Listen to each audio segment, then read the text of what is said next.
Race, presented by Siemens, continues as we welcome you to Michigan Stadium here in Ann Arbor, Michigan. Where would you rather be on this Saturday in late November than right here watching the 98th meeting between Ohio State and Michigan? The Wolverines, number 10, with so much at stake coming into this one. A chance to share the Big Ten title and earn a bid to one of the BCS Bowls. Illinois with a half-game lead right now, but Michigan holds the tiebreaker between the two in the head-to-head matchups, and here come the Wolverines.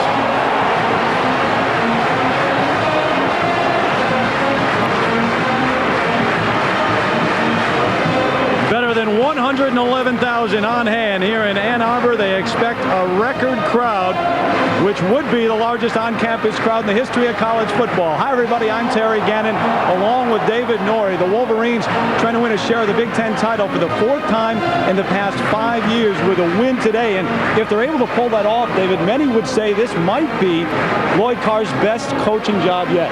With all the talent that this Michigan offense lost a year ago, not many people gave them a shot to be in this spot, but really it's the Michigan defense that has put them in position. This is one of the best units in college football. You try to move the ball through the air against them, they lead the country in sacks. You try to move it on the ground, they're number 7 in the country against the run. They're deep, they're talented. If they keep rolling, Michigan will end the day the Big Ten champ. You got to believe they'll come after the quarterback early in this one too. The starter for Ohio State, it won't be Steve Belisari, suspended last week after being charged with a DUI. He is in uniform here though. We could see him on the playing field, but it'll be a first-time starter at quarterback for the Buckeyes. Craig Krenzel, who is a native of Michigan, starting for the first time in the Michigan game. Talk about pressure. Well, last week it was a baptism by fire. Pretty good defense in their own right. Illinois, Krenzel hadn't taken a snap from center going into that game, but today it gets even tougher. On the road, big rivalry game, more than 110,000 fans. He's a Michigan kid. He's thought all week about the magnitude of this game. Ohio State has to find a way to take the pressure off the young quarterback. He's from nearby, suburban Detroit native, so Krenzel with a lot of pressure on his shoulders. The Buckeyes and the Wolverines set to go. Right now we take you over to the PA announcer for our national anthem. The flag is raised by the Tri-Service ROTC Color Guard. We invite you now to stand and join in singing as Dr. Russell Mickelson, Director of Bands at The Ohio State University, leads the Michigan Marching Band in our national anthem.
American tradition set to play out here in Ann Arbor. The Buckeyes and the Wolverines coming up next.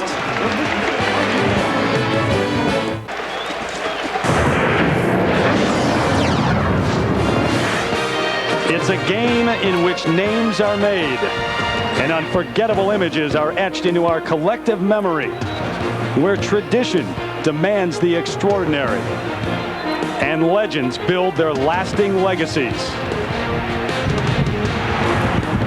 It's Ohio State and Michigan. Enough said. Jim Tressel, the first-year head coach at Ohio State, spent 15 years at Youngstown State, 4 Division I AA titles there, and a native of Ohio. Lloyd Carr in his 7th year as the Michigan head coach, 4 straight wins in bowl games on New Year's Day, and of course 5-1 against Ohio State. The Wolverines have won the toss. They've deferred to the second half. Hayden Epstein, the veteran, the senior who won the game a week ago against Wisconsin with a field goal with 10 seconds left. He'll get us underway. Here we go in Ann Arbor. Maurice Hall, Brandon Childress back deep. Hall taking it 5 yards deep. He'll go to one knee. And the Buckeyes will start 1st and 10 from their own 20. Craig Krenzel, we talked about him in the open. All the pressure on his shoulders. Utica, Michigan native. Right down the road in suburban Detroit. Came on last week. There are the numbers. He led Ohio State on 3 strong drives in relief of Scott McMullen, who started the game. But he threw the 2 interceptions and the one that really turned the game around late in that one in the 4th quarter. Yeah, and Terry, it's going to be very important for Ohio State to stay out of pass rush situations. Obvious passing downs, obvious pass situations for Krenzel. They have to take pressure off the young quarterback. Just his first start today. Steve Belisari, you saw him a moment ago. Number 8 on the sidelines. We'll have to wait and see if he gets into this one. Jamar Martin, Jonathan Wells in the backfield. A flag is down, and they're going to whistle this one dead. And I believe it's a delay of game penalty. Prior to the snap, delay of game on the offense. 5-yard penalty remains first down. Right out of the gate, Jim Tressel's young quarterback showing some nerves. Did not find the 25-second clock after breaking the huddle. So it'll be 1st and 15 when they come to the line of scrimmage. Jim Tressel, a native of Ohio, he knows all about this rivalry, even though this is his first one as the head coach of the Buckeyes. Spent time as an assistant coach at Ohio State back in the 80s. Wells bounces through one, fights his way across the 20 to the 22. Eric Brackens made the stop for Ohio State. The backs and receivers. Jamar Martin may be the best fullback in America. Many think so. Jonathan Wells over 1,000 yards this year. Sanders, the tight end. Vance and Jenkins, first-year starters at the end spots. And they are improving with every game. It'll bring up 2nd and 9 on the opening drive. Look at what they have done this season on opening drives. Krenzel gives it to Wells. Spins back to the line of scrimmage. That's it. A swarming defense up front. Norman Hoyer on the stop. The offensive front, Tyson Walter, his 48th consecutive start. LaCharles Bentley, one of the best centers in the nation. And it will be up to them to clear the way because Ohio State likes to run the football. The defensive line, Rumashek, or the top 2 in terms of sacks. They're at the defensive end positions. This is the top defense in the nation when you talk about sacks. 45 on the year, and this would be one of those situations that Jim Tressel talked about not wanting to get into. An obvious passing situation, but they're going to hand it off. The inside give up to the 26-yard line goes Wells, but that's it. So it brings up a punting situation on 4th down, and remember the game last week against Illinois. The first punt for Andy Groom was blocked, and it went for a touchdown. So Groom comes on to punt for the first time this afternoon. The junior out of Columbus, Ohio, and back deep, Marquise Walker, the senior out of Syracuse. A little bit of a high snap, but Groom gets it off. Line drive punt. Walker stepped away at first and then let it bounce. And they'll down it at the 27-yard line, a punt of 47 yards.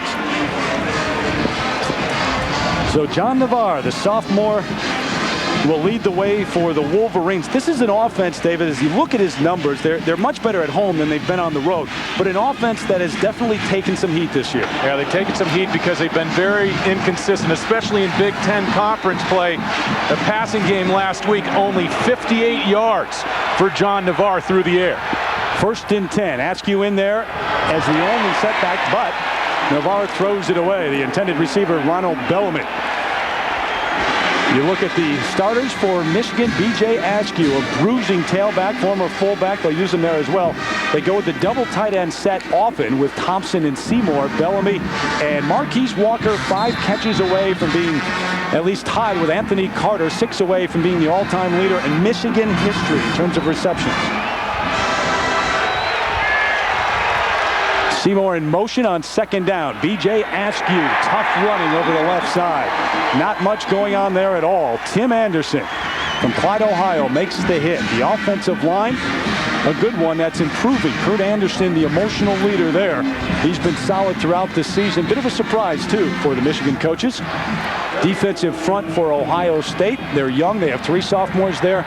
Darian Scott is playing the best of anyone at the defensive end position. So it brings up 3rd down for Navarre in the offense, 3rd and 9. Look at what they have done on their opening drives. Straight drop for Navarre. Plenty of time. Tipped, could be picked off, and it is. Mike Doss with the interception for Ohio State. Inside the 5, the ball is loose but out of bounds. It'll be 1st and goal for the Buckeyes.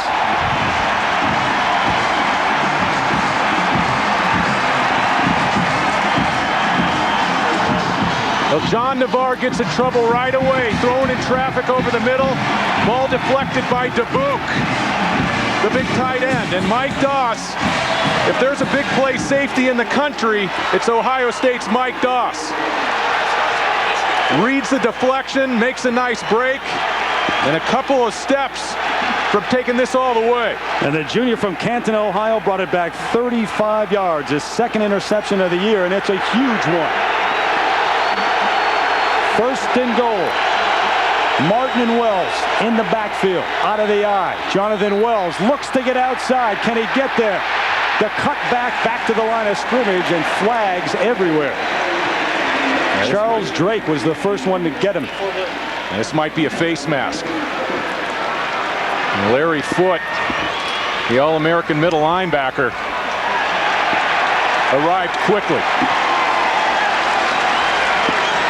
But either Foote or Drake got the face mask. And it looked like number 24, Charles Drake, got the face mask. And they're going to go ahead and call out a personal foul. Ball's inside the 5, so not a big difference between a 5-yarder or a 15-yarder in this situation. They'll place it at the 3. So it'll be 1st and goal from the 3. Frenzel brings them back up to the line. The Buckeyes trying to take control of this one early, and they've stopped to talk about it. Well, the Ohio State coaches have talked about Lloyd Carr's defense and not letting them make a big play early. And here we have the Buckeyes making the big play defensively, the turnover to set up 1st and goal. Well, it was really Navarre who made the big play for the Ohio State defense. He had Dubuque open in the secondary against his own defense, and that was just a poorly thrown ball. Dubuque made a nice play just to get a hand on it.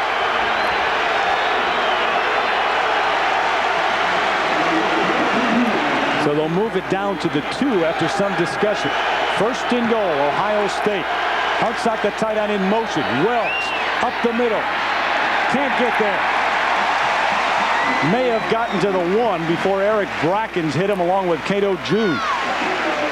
And Cato June, the free safety, finishes this play off well.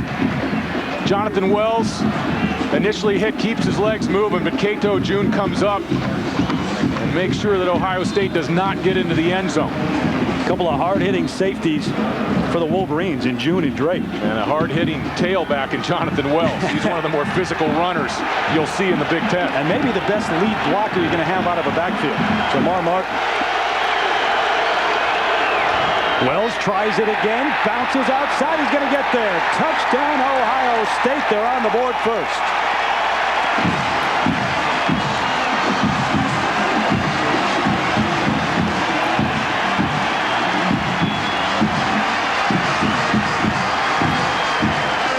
Wells Wales with over 1,000 yards this year has 4 straight games of over 100 yards.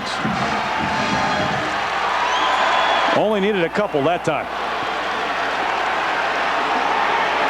So 6-0 Ohio State with Mike Nugent, the true freshman, on for the extra point.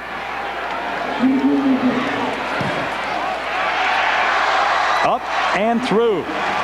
So the Buckeyes, off the interception from Doss, take it down and are on the board. 7-0 Ohio State.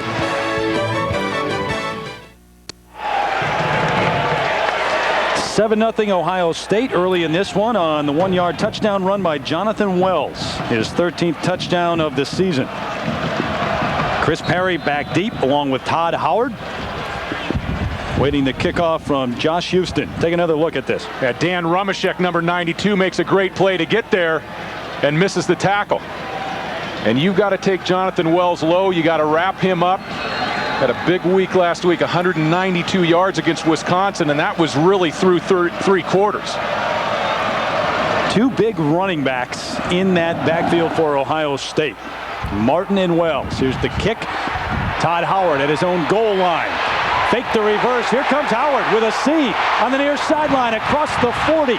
Across midfield. Howard inside the 30 to the 27-yard line. There is a flag down, though, back at the 15. So hold on. They're bringing it back. Well, Michigan's going to fake the reverse to number 23, Chris Perry. Gets the coverage team for Ohio State moving the wrong way in pursuit. And Howard all the way back inside the Buckeye 30-yard line. Another mistake will bring it back. Michigan State. Check that. Michigan has done a great job over the course of the year in special teams, making big plays. And this one is going to get canceled out on a blocking infraction, and Navarre is going to start with some pretty poor field position. Inside the 10, just outside the 8-yard line, and Navarre coming off the mistake just a moment ago that led to the touchdown. Now the Wolverines are backed up deep in their own territory. Askew straight ahead. He's met by Joe Cooper head on. Well, we have a moment. We send it back to Times Square Stadium in New York. Check in with John Saunders. An update on another Big Ten matchup. John? Thanks, Terry. The Burger King update. Indiana against Purdue. The weather is awful. It's absolutely pouring. LeBron Williams, though, good footing here. Takes off 52 yards for the touchdown. Indiana grabs the lead over Purdue, and right now sitting at 13-0. Terry. John, thanks. The sun has peeked through at times here as Askew gets the call over the left side out to about the 13-yard line, but they are calling for rain this afternoon here in Ann Arbor. 35 right. Well, we talked off the top about Ohio State taking pressure off Craig Krenzel. Michigan's quarterback, John Navarre, has not been very consistent lately, and he's still a young quarterback. Stan Parrish, the offensive coordinator, talked about not getting in obvious situations throwing the ball with John Navarre. And the turnover on the first possession last week, he fumbled twice and threw a pick at Wisconsin. 3 receivers set. Chris Perry now in the backfield. Navarre to throw on 3rd down. Down he goes. The sack made at the 12-yard line. Will Smith got to Navarre. Great coverage downfield by Ohio State. And John Navarre, not the most mobile quarterback you'll find in the Big Ten. Will Smith eventually finds it. Hayden Epstein on, just does get this one off. Chris Vance fields it at his own 42. Vance dances around and gets ahead to about the 45. A 43-yard punt by Epstein. Nice job getting it off. 3-yard return for Vance. ABC Sports presentation of college football brought to you by Cadillac, the fusion of design and technology. New Nivea for Men aftershave balm, more evolved skincare. Capital One, who asked, what's in your wallet? And Beechwood Age Budweiser with a crisp, clean, and refreshing taste known only to the king of beers. Overcast day here in Ann Arbor for the 98th meeting between Ohio State and Michigan. The Buckeyes come up first and 10, leading 7-0. Krenzel so far has not had to throw a pass. And they're going to whistle this one dead before it gets underway. Second time we've seen that already in what is only the third series for the Buckeyes, David. Some early movement along that Ohio State offensive front. On the offense. 5-yard penalty. It remains first down. Take a look right now at the Sprint PCS game fact. Michigan and Ohio State, as I mentioned, the 98th meeting. Michigan leading the series. First time they met, 1897. And Michigan has dominated as of late, winning 10 of the last 13 meetings. Ohio State only able to come up with 7 victories in the last 25 games. And a lot of big opportunities for Ohio State in the 90s ended by Michigan. The give to Jamar Martin, the big bruising fullback over the right side, out to about the 44. Martin, 6 feet, 255 pounds, and a senior from Canton, Ohio.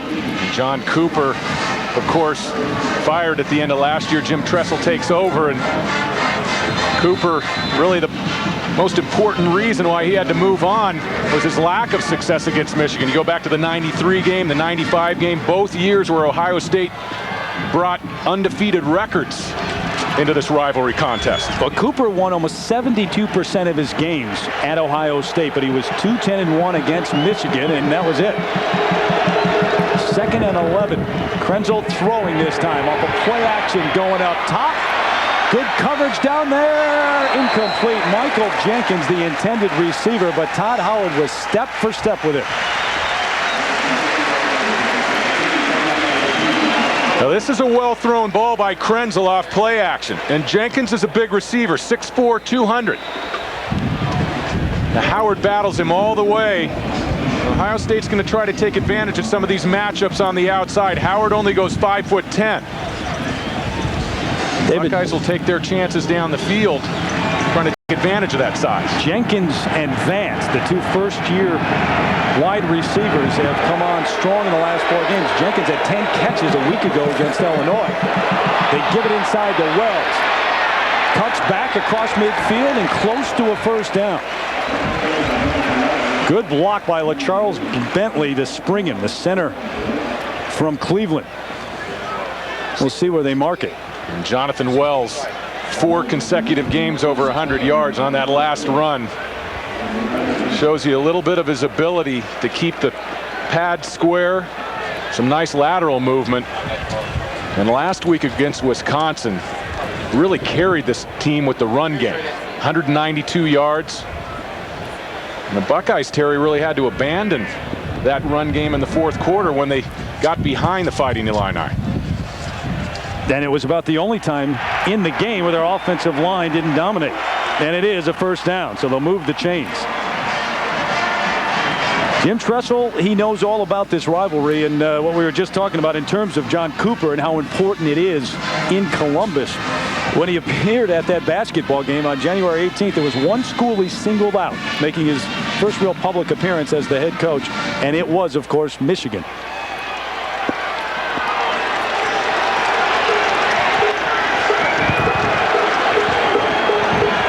So it's 1st and 10.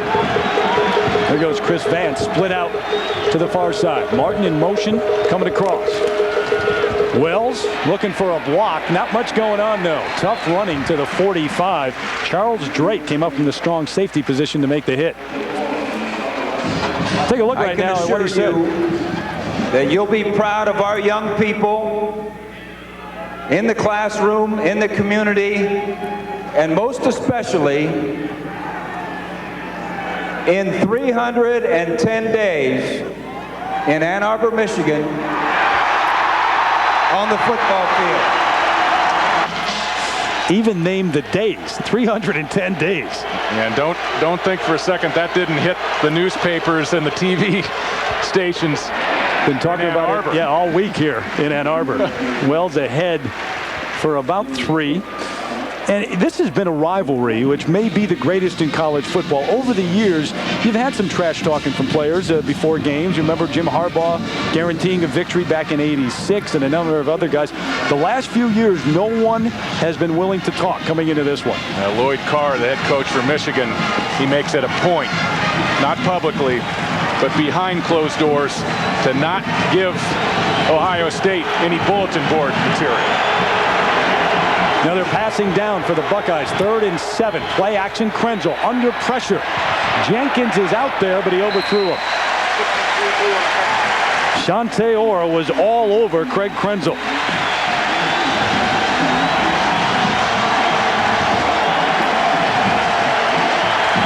Orr, the sophomore out of Detroit, may be the most active on that defensive front.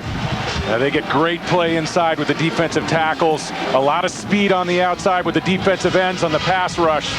They come into the game with 45 sacks, leading the country. In fact, they're just one away from a Michigan record that was set back in '92. Andy Groom set to punt. Marquise Walker back at his own 10.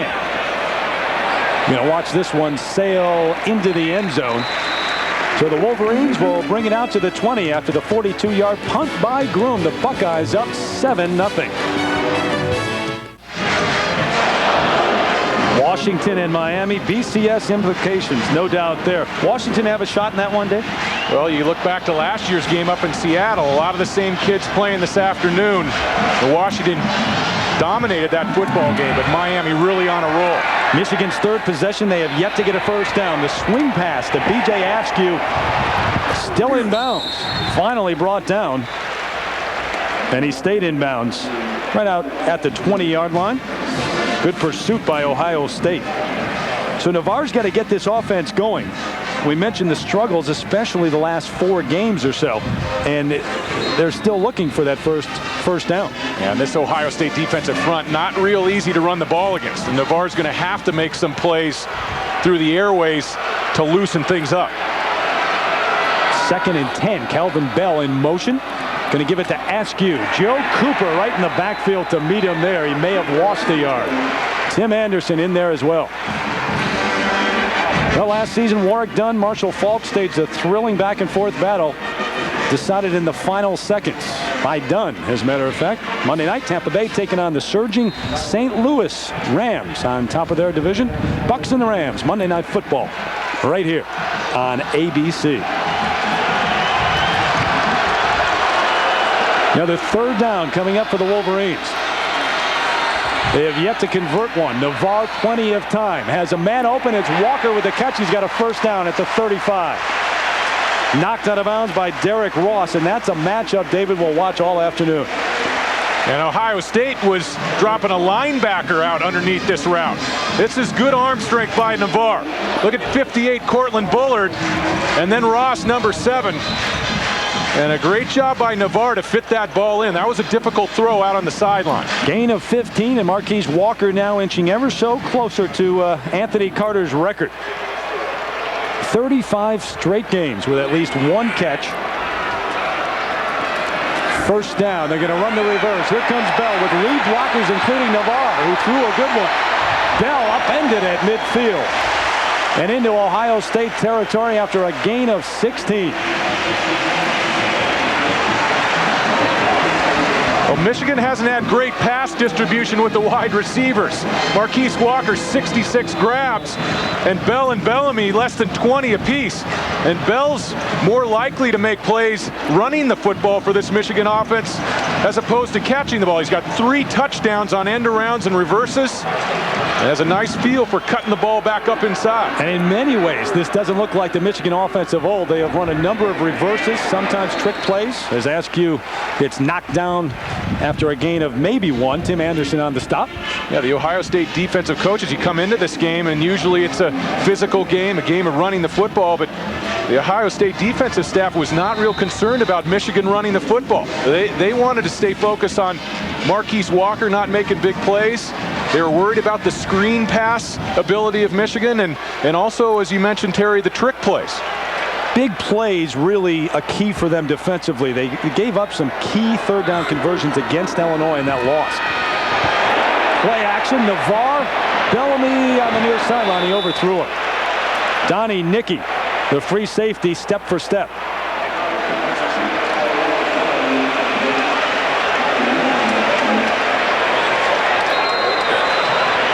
Well, that was solid play action in the backfield, and they fake the sweep to the right side with Navarre, a nice sell, but Donnie Nicky, the free safety, was in perfect position, and Navarre, a good job just to throw that ball away deep.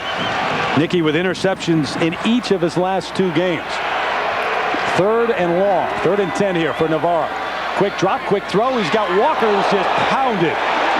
Brought to the turf by Matt Wilhelm, and that's a hit that is indicative of this rivalry. And Matt Wilhelm is waiting on this route inside. And he times it up perfectly. Uses that right shoulder, and Michigan took a bit of time on the sideline to decide to punt this away. This is a spot on the field where going for it on 4th down was definitely an option. Hayden Epstein on for the punt. High kick, Chris Vance coming up to field it. The fair catch at the 15-yard line. Not one of Epstein's better efforts, just a 28-yard punt. Well, full day of college football next Saturday here on ABC. Number 2 Miami taking on Virginia Tech. That's at 1 Eastern, 10 a.m. Pacific. Big East showdown there. And then Oregon State taking on number 5 Oregon. Another big rivalry, Notre Dame Purdue at 4:30 Eastern. And at 8 o'clock Eastern, the Dr. Pepper Big 12 championship game. Colorado's already there. Who will be there to face them, Oklahoma or Texas? We'll have to wait and see. What a game that was yesterday on ABC. Unbelievable, 62 points. Oklahoma game, by the way, a little later on, 3:30 start. Wells almost broke it. Now he does. Larry Foote runs him down at the 35. Jonathan Wells with a power run of 20 yards. Now, this has to be unsettling for Lloyd Carr. Michigan is playing the run, and their game plan is to force Craig Krenzel to beat them.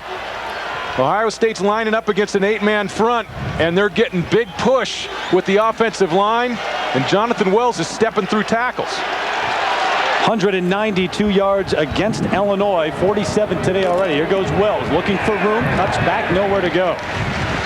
Well, something has to give. You've got an Ohio State team that wants to run the football. They've got Jamar Martin as the lead blocker. Jonathan Wells, a 1,000-yard rusher against the top rushing defense in the Big Ten. And Michigan's going to do some things on defense with their front 4 to try to create 2nd and long and 3rd and long situations. They like to move after the snap. They bring stunts. They're very active. And if they can set up some obvious passing situations for Krenzel, then they can turn that pass rush loose. Put Wells in the slot now. Martin, the lone setback. Jamar Martin, the fullback, with a big hole across the 40 to the 41-yard line. Martin, who averages over 5 yards a carry, doesn't get to carry it all that often. Just 16 carries coming into this game. He's the best lead blocker in the country, period. And I wouldn't be surprised if he goes high in the NFL draft. He gives the Buckeyes a lot of flexibility in pass protection as well, because he's capable of taking on defensive ends on pass play. Buckeyes getting it done so far on the ground. Wells steps by, has it up to the 45, close to a 1st down. We'll have to wait and see. Alex Stepanovich and Bryce Bishop sprung them at the line of scrimmage. And they will move the chains. It's a 1st down for the Buckeyes.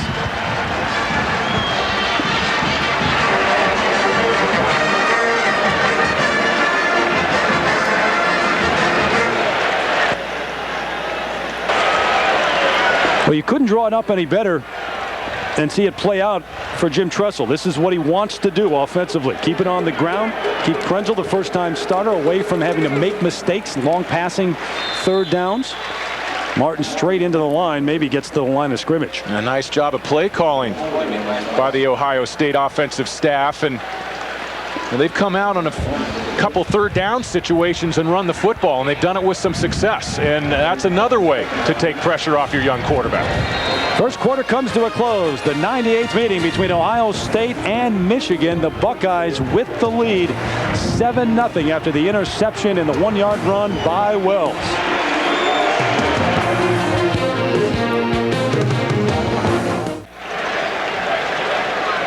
Our Thanksgiving feast presented by Siemens continues here on ABC Sports. 7-0 Ohio State as we begin the second quarter. Terry Gannon, David Norrie here. The Buckeyes bring it up with Craig Krenzel, the first-time starter here in the state in which he was born. Lydell Ross going the opposite way. Ross getting his first carry this afternoon, and it was not a good one. Jake Freisinger, number 99, one of the Wolverines playing his last college game here at Michigan Stadium. This defensive front for Michigan is deep, athletic, and very talented. They got pushed around some a year ago, and some teams posted some big numbers statistically and the scoreboard against them, but this year they've shored things up, and this front four is very tough, not only in the sack department, but also against the run. Play action for Krenzel. Got a man wide open. Chris Gamble across midfield and then hit hard out of bounds at the 46. Had to get to the 44, inside the 45 for the first down. Todd Howard hit him there. Gain of 12.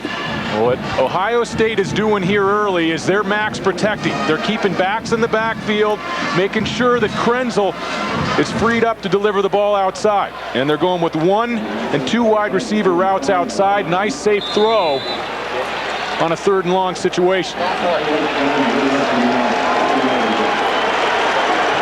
So Jim Tressel keeping things solid and uncomplicated for Krenzel, but now it brings up 4th down, and they're going to go for it. Martin and Wells out of the eye. Wells over the right side, got the first down. He may have a touchdown. He's gone. Touchdown, Ohio State.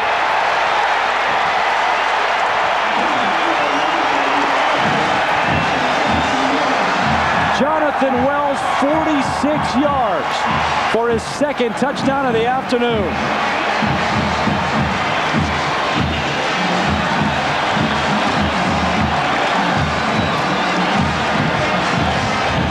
It has all worked so far for Tressel in his first year as head coach at Ohio State.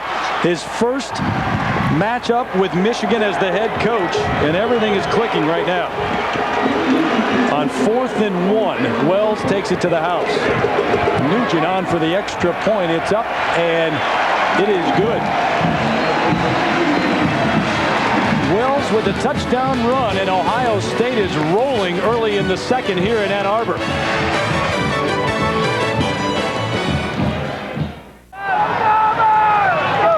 Less than a minute into the second quarter, and the Buckeyes up by 2 touchdowns. There was no secret what they wanted to do coming in, David. Give it to Jonathan Wells and let him run. Open up holes for him, and that's exactly what they've done so far. Up front, Ohio State's offensive line is winning the battle, and they're winning against an 8-man front. Chris Perry, Todd Howard back deep for the Wolverines. Howard going to watch this one sail out of the end zone, and Michigan will have to start 1st and 10 from their own 20. Watch the block by number 39, Jamar Martin, the fullback. He'll be working against an All-American, number 17, Larry Foote. Boom. Centers up on him, and the burst of speed by Jonathan Wells launches him into the secondary. 39. For Wells, 12 carries on the afternoon and 98 yards already and a couple of touchdowns. You look at the man who opened the hole for him there. So Navarre's got to get to work for the Wolverines, trying to win a share of the Big Ten title. Illinois' win over Northwestern on Thursday. They have the half-game lead. He's hit as he throws, and that'll be incomplete. Quickly, let's go to New York and join John Saunders. Well, Terry, the backyard brawl. David Priestley looking for Antonio Bryant and finds him. He's found him early and often in this game. This one, 27 yards for a touchdown. Bryant with 6 receptions for 113 yards, and that TD, it's 17-14 at halftime. All right, John, 14-0 here. Ohio State with the lead here in the second quarter. B.J. Askew gets the call this time, dances back up to about the 23-yard line, gain of about 3. Mike Collins on the hit. Time right now for the Aflac trivia question. Here you go. How many Ohio State head coaches have had a winning record against Michigan? Give you the answer in just a little bit. Give you some time to think about that one. Already told you that John Cooper did not, of course. 3rd and 7 coming up. Bell in motion. Navarre the straight drop with plenty of time. Throws it away. Going for Marquise Walker, and you hear some of the boo birds here in Michigan Stadium. And John Navarre likes to lean on Marcus Walker for reception. 66 catches on the year, and Ohio State is doubling number 4. Michigan's going to have to find Bellamy and Bell on the outside in the passing game. Chris Vance calls for the fair catch at his own 42-yard line. 35-yard punt from Epstein, and Ohio State will have it again on offense.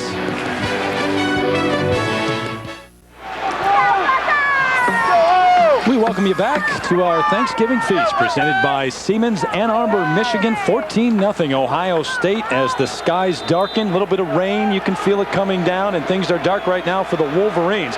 Their defense has spent a lot of time on the field already. Jamar Martin tripped up right at the line of scrimmage by Larry Foote. And this is not a situation that Michigan knows a whole lot about this year, at least, David. No, coming from behind, 14 down. No, Michigan has not trailed by 14 points at all this season. And coming into this game, Lloyd Carr pretty close to being undefeated. They had the lead in the 4th quarter up at Seattle. Obviously, the disappointing loss last play of the game against Michigan State. Loss of 1 on the last play. Wells trying to get outside, now cuts it back. Ahead for about 3. Stopped by Eric Brackens and Victor Hobson, who's been playing extremely well the last 3-4 games. Don't forget, coming up next, Tiger Woods, Jesper Parnevik, Greg Norman, Colin Montgomery battle it out for $1 million in a Thanksgiving weekend classic, the Skins game. Out in the desert. Coming up next right here on ABC. I imagine they're having a little bit better weather out west than we're getting here in Ann Arbor. Although, for this time of year, you can't complain about the weather we've had here. The wind's kicking up a little bit down on field level, and that may affect the passing games a little as we go on. They tell us rain is on the way. Play action. Krenzel could have run it, but throws, and it's complete. He's got a first down at the 42 to Michael Jenkins. Brandon Williams on the coverage, but a first down for the Buckeyes. Well, Jenkins is going to be working to come back out at the top of the screen. It's a deep route, a well-disciplined route, and Krenzel, a heck of a job in the pocket of moving, getting reset, and then delivering that ball outside with authority. You impressed with Krenzel so far? Very impressed, and Ohio State definitely is not asking too much of him early. They're working the run game and loosening things up with the play action. Wells made one miss, but now caught behind the line of scrimmage. A loss of 1. In our Pacific Life game summary, it has been all Jonathan Wells. Taking it in after a first and goal from the 3, a 1-yard run for Wells, and then 4th and 1 for the Buckeyes, and he took it 46 yards to the house. There was no secret that Ohio State was going to come out and try to pound the ball on the ground at the Wolverines. And if Michigan keeps having to get safeties up involved near the line of scrimmage, Vance and Jenkins are going to have opportunities for big plays outside. Michigan has taken the timeout. They weren't set defensively, so they'll talk things over on the sideline. The BCS, of course, well, coming into focus, I guess, but Nebraska, of course, the loss yesterday. Miami, the big game against Washington coming up. Oklahoma against Oklahoma State to get to the Dr. Pepper Big 12 championship game. Yeah, this weekend's been pretty eventful with the loss by Nebraska yesterday. Michigan down by 14 points. Some of these teams on the bubble, like Illinois and Tennessee and Texas, have to be on the edge of their seats right now, getting excited as their BCS prospects get stronger. Now, Texas could play in that Big 12 championship game if Oklahoma were to lose. They would be the representative of the South in the Big 12.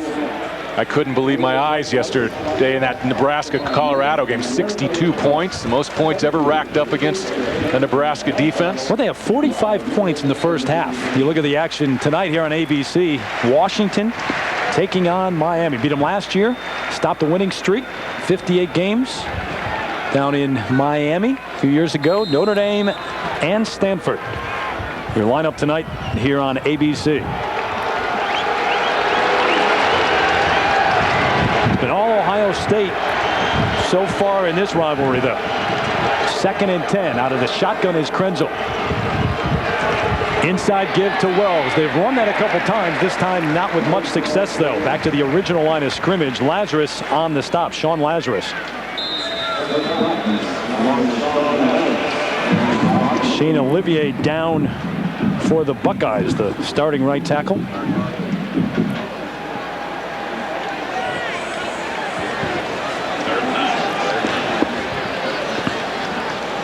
So while they tend to him down on the field, good look at the Big House, Michigan Stadium, expecting more than 111,000 fans. In fact, they may have the biggest crowd ever in this stadium today. Largest crowd was back in '99 for this matchup. And a full house today for Ohio State and Michigan. If they do set the record today, Terry, it would be the largest on-campus crowd in the history of college football. Take a look at what may have happened on that last play. Oh, just rolled up on that left leg. Big number 71 there. So they will work on him and hopefully be able to tend to Shane Olivier. We'll step aside for a moment, come back to Ann Arbor.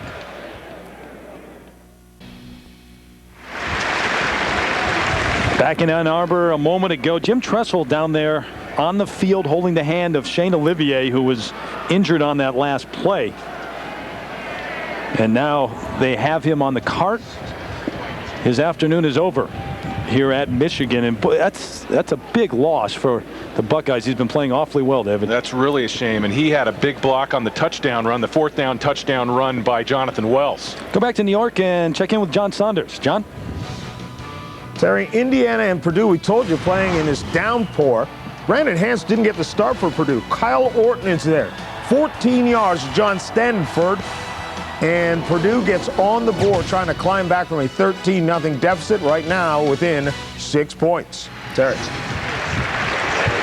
The old Oaken bucket looks like a scene from the old days with all that rain and the mud. Purdue and Indiana. Adrian Clark is now come in. He is a starter, but trying to help shore up that line for Ohio State. On the run is Krenzel throwing, dangerous pass, and what a catch down there by Darnell Sanders, the tight end. First down, Ohio State.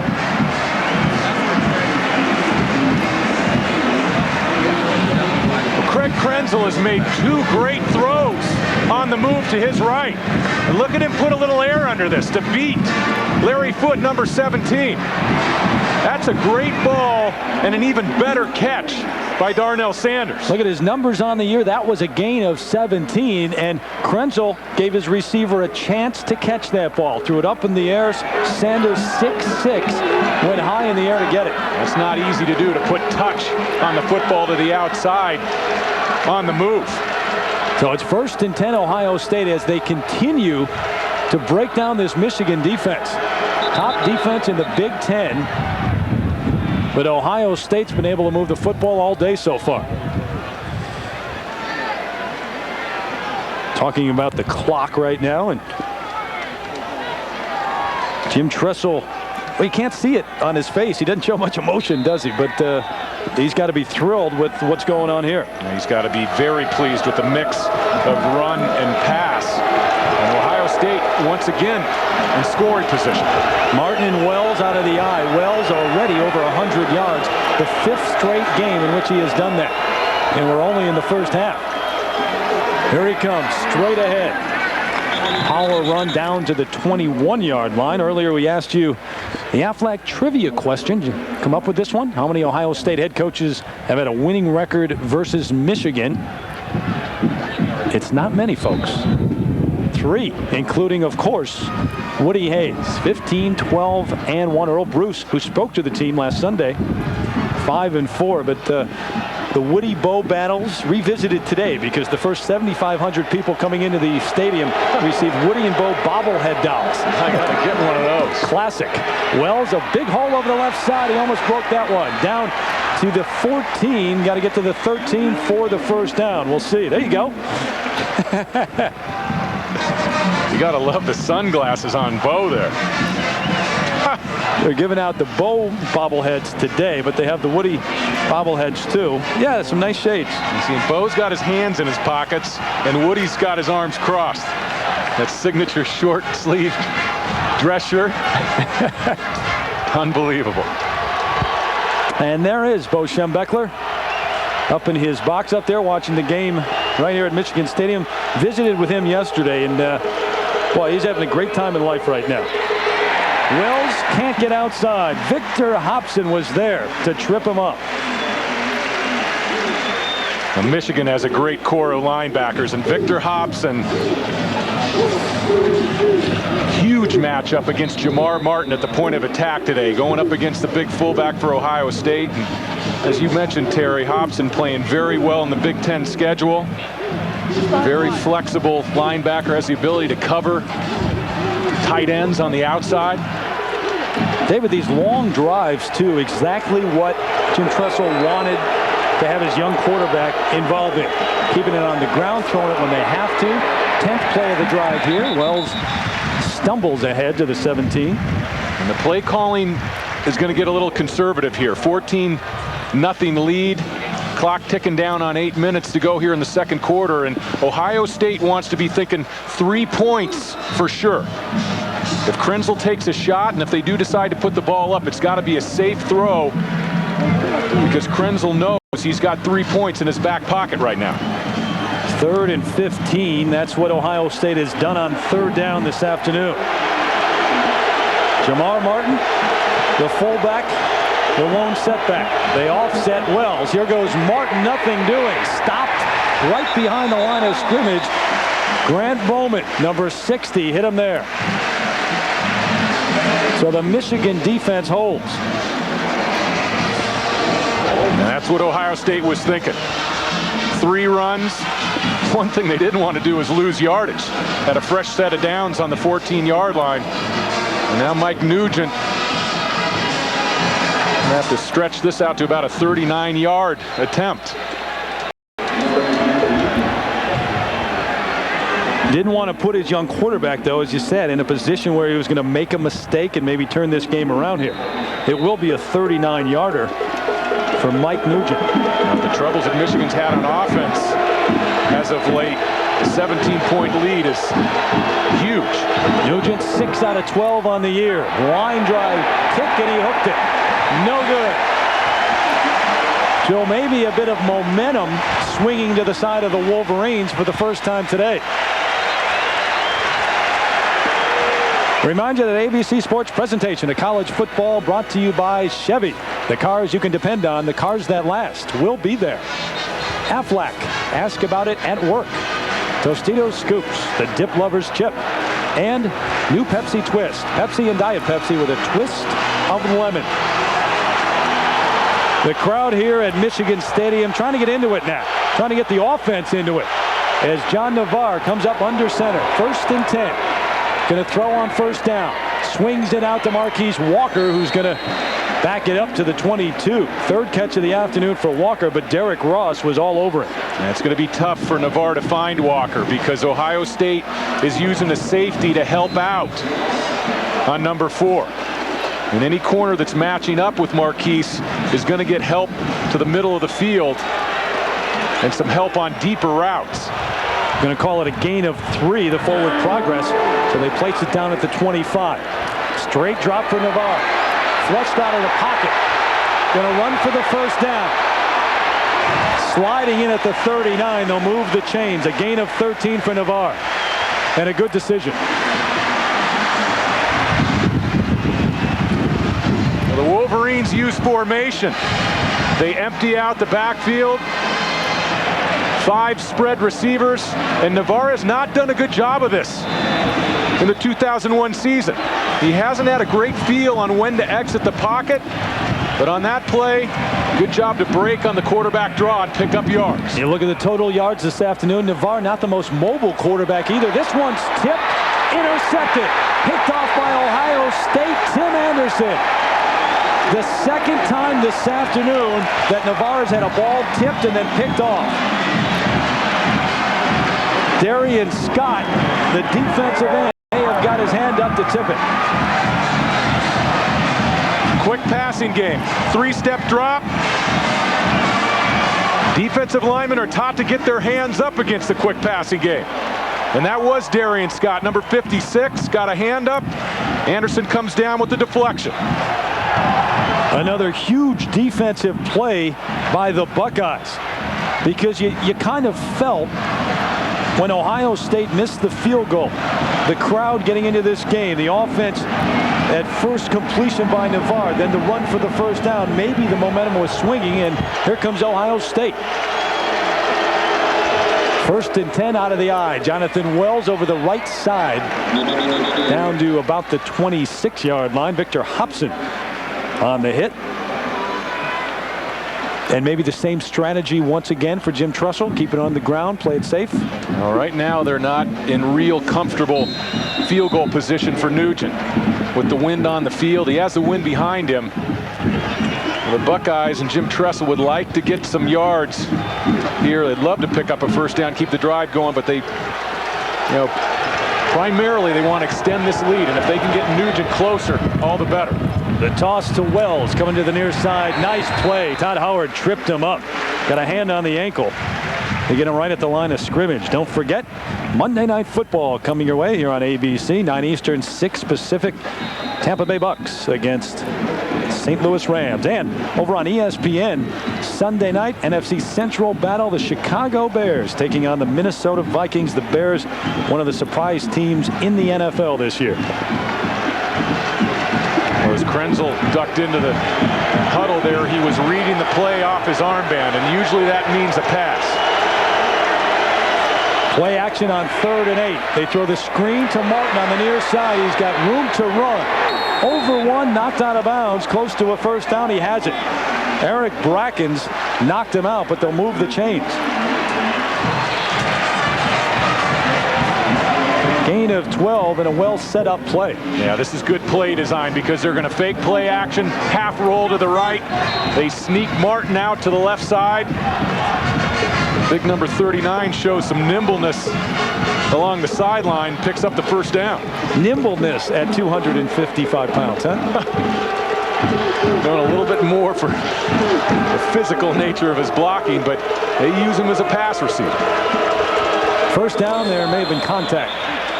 And we'll see if the Wolverines were drawn offside as they sort this one out. We've seen throughout the afternoon shots of Steve Bellisari on the sideline along with Jim Tressel, and Tressel has been so supportive. You see the offside against Michigan. Been so supportive of Bellisari, the senior who made the mistake a week ago Friday, charged with DUI and suspended for that one game. And people can have their opinion as to whether or not he should be in uniform or not, but the one thing Tressel has said is we want him to know he's made a horrible decision, but he is still part of our family, and that's why he's in uniform. Well, they showed him some support, and throughout the week, Tressel said it's very unlikely he will play. If Krenzel keeps playing the way he's playing right now, no need to go to another quarterback. 1st and 5. Wells busts through to the end zone. 3rd touchdown of the afternoon for Jonathan Wells.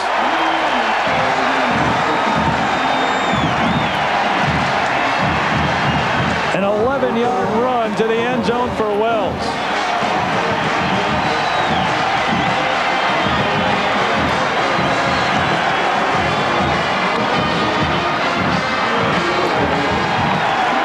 And if you're Lloyd Carr right now and Jim Herman, the defensive coordinator for Michigan, you're saying, well, they're not doing anything really fancy, but they're just beating us at the line of scrimmage.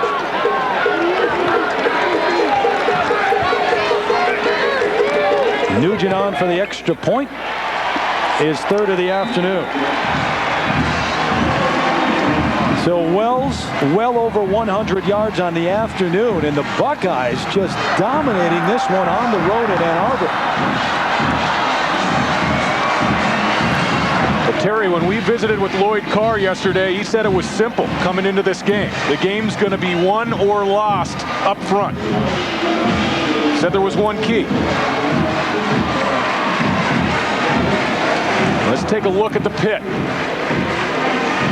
Two tights. Alex Stepanovic, 76 pulling.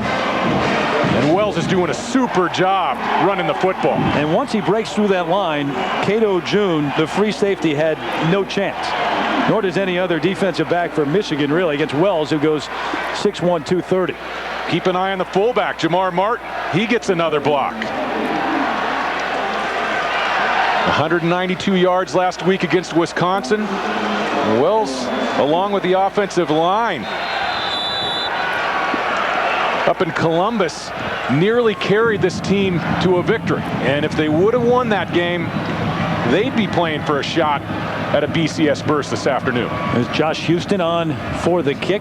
You can only blame the Michigan defense so much, though. They've been on the field for much of this game, and the two picks thrown by Navarre have put them in horrible situations. Howard bringing it back across the 20. Strung up and thrown down at the 24.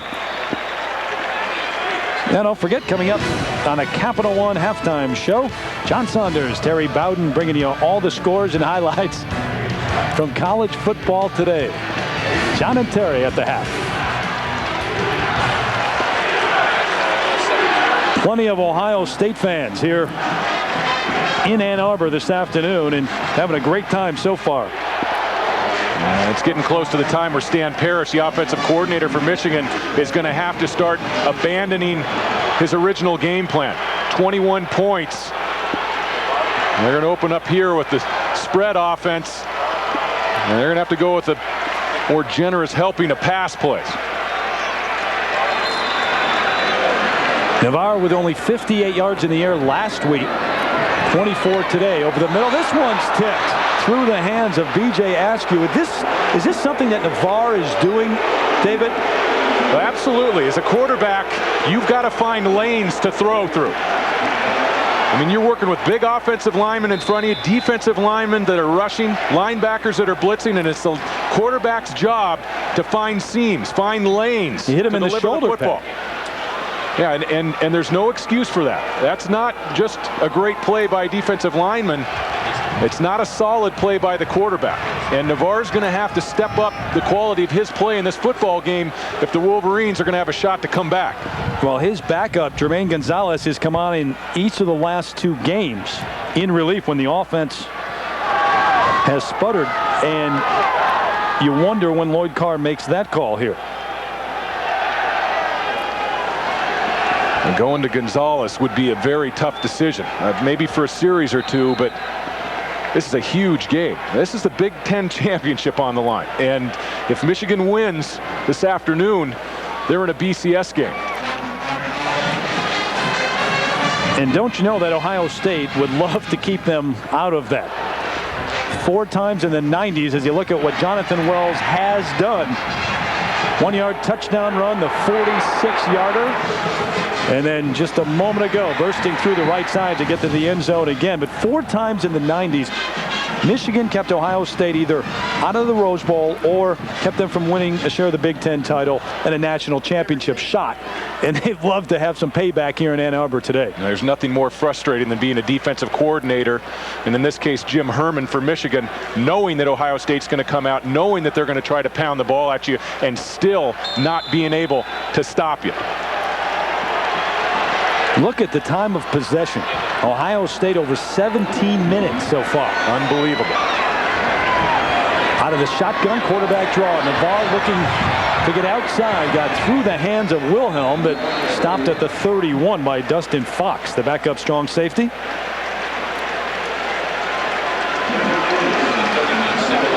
Fox, the freshman, a true freshman out of Canton, Ohio. Ohio State had to use a number of extra defensive backs last week against Illinois. The way Kurt Kittner and company like to spread you out, use multiple receivers. It's what Michigan is trying to do right now. A 4-receiver set out of the shotgun Navarre. Quick throw. He's got Walker, who's hit right as he catches the ball by Derek Ross. but they'll move the chains. And Walker now with his 4th catch of the afternoon. He's 2 away from holding the Michigan record, but he's down injured on the field. Marquise Walker took another shot. He's taken a couple big hits early in this football game, and every time Navarre delivers the ball outside, you find not one defender but 2 defenders in the neighborhood. And on this play, Cortland Bullard, number 58, is going to be shadowing outside, the underneath defender. Ross coming up and delivering the blow from the cornerback position. Looks like Walker's up to his feet. He's big and he's tough. Really having an All-American type season. 1st and 10. B.J. Askew cutting back. Gets across the 40 to the 41. Askew, a guy who uses his size well. He goes 238, but really not one of those breakaway tailbacks. His longest run this year, 30 yards. Well, he played fullback in front of Anthony Thomas, the A-Train, a year ago. And Chris Perry, who splits time with B.J. Askew, really got the majority of the backup snaps last year, but Askew has stepped into the tailback role well this year. 3 minutes and counting until the half. Quick out, dropped by the receiver. And Tyrese Butler had it right in his hands. Can't blame Navarre for that one. And that's been a problem for Michigan. They have not gotten great production from receivers other than Marquise Walker. And even Walker in the last couple of games has had some drops. And you talk to the folks around Ann Arbor, they think maybe at this point in the season he's taken a lot of hits. He might be fatigued, blocking punts, returning, and of course as a wideout. Navarre strong on throw and Walker high into the air. He can't haul it in. And Walker's frustrated. And you could see after this play, he was upset with his quarterback. Curl route, Navarre has him, he's open, and the ball sails on him. And in a game of this magnitude, you've got to make that throw. Marquise talking about it on the sideline. Navarre 5 out of 14 on the afternoon. Chris Vance another fair catch. They'll throw the flag. Didn't get him in the cushion. He was within the 2-yard cushion. Brandon Williams down there on the coverage after a 36-yard punt.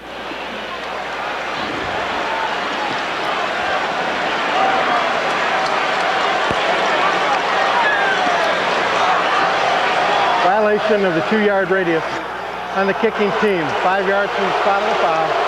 First down. You know, you see that happen so often in college football. Most of the time, though, there's some contact involved, and you're blocked into that area. So that time, that wasn't the case. Well, and if you do pick up the penalty, it's only 5 yards. And sometimes they don't drop the flag. You can get a punt returner to maybe drop or muff the punt. Ohio State's going to start out with good field position here, and don't be surprised if we see them work on the clock a little bit. Jamar Martin gets the call. Tough running straight into the line. Grant Bowman along with a number of other Wolverines meeting him there. Bowman, who's really improved this season, playing awfully well. The sophomore out of Black Lake, Ohio. Wolverines are very deep at defensive tackle. They have 4 or 5 players that rotate in, and they've been a big reason for the success of the defensive ends with the sacks and also the linebackers making plays behind the line of scrimmage. Timeout, Michigan. We go back to John Saunders in New York. Terry, it's been a tough year for Wisconsin, finishing off against Minnesota. Nick Davis, perhaps a little bright spot here, takes off 65 yards in this return. Just a couple of great cuts at midfield, then the speed. It sets up a touchdown 2 plays later. Anthony Davis scoring that. So Wisconsin going even with Minnesota now, but that's a 1-6 team in the Big Ten. Minnesota 28 apiece. John, thanks. How do you figure out Wisconsin, a team that beat Ohio State earlier in the season last week, took Michigan, should have beaten them, just an incredible comeback, and somehow Michigan won that game, and now struggling with Minnesota. Definitely one of the disappointments of the 2001 season. to realize that Wisconsin's not going to go to a bowl game. And with a win last week against Michigan, their bowl hopes would have stayed alive. Bit by a little bit of bad luck on that punt at the end of regulation. Bad luck, poor decision by the freshman. One thing's for sure, Barry Alvarez will be back. He's definitely one of the top coaches in college football. Michigan down to 1 timeout now on 2nd and 10 for Ohio State. Wells across the 30 to the 31, gain of 2 on the play. Larry Foote, middle linebacker, tripped him up. And Michigan will call their last timeout here. Try to stop the clock, get the ball back, and get something on the board before halftime. That's a good use of timeouts by Lloyd Carr. Down 21 zip. You got to start thinking about putting a clock drive together and getting some points on the board before halftime. It also forces a decision by Ohio State here on 3rd down. Do you put the ball up? Do you risk a turnover? Do you risk an incomplete pass where time doesn't continue to come off the clock? Don't forget the Skins game coming up next here on ABC. Tiger Woods, Jesper Parnevik, Greg Norman, Colin Montgomery. Monty won that a year ago. They play for $1 million out in the desert here on Thanksgiving weekend.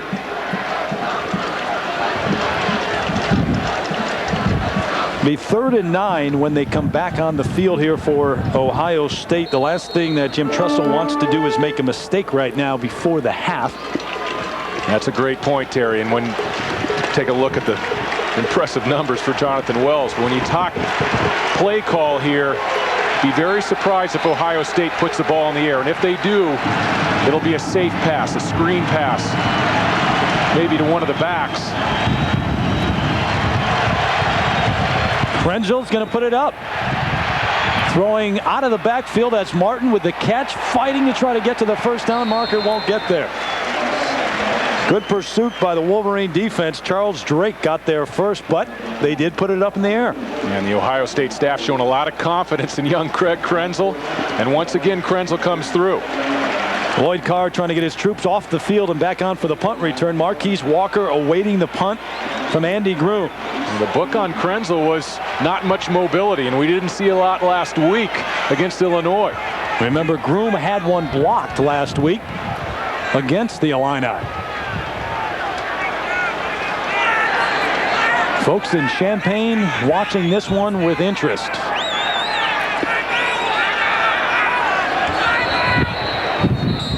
And they'll stop to talk things over here. The Illini trying to win the Big Ten title.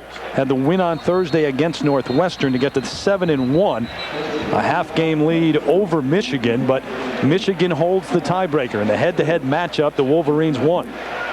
With a loss here today by Lloyd Carr's troops, and the Illini win the title.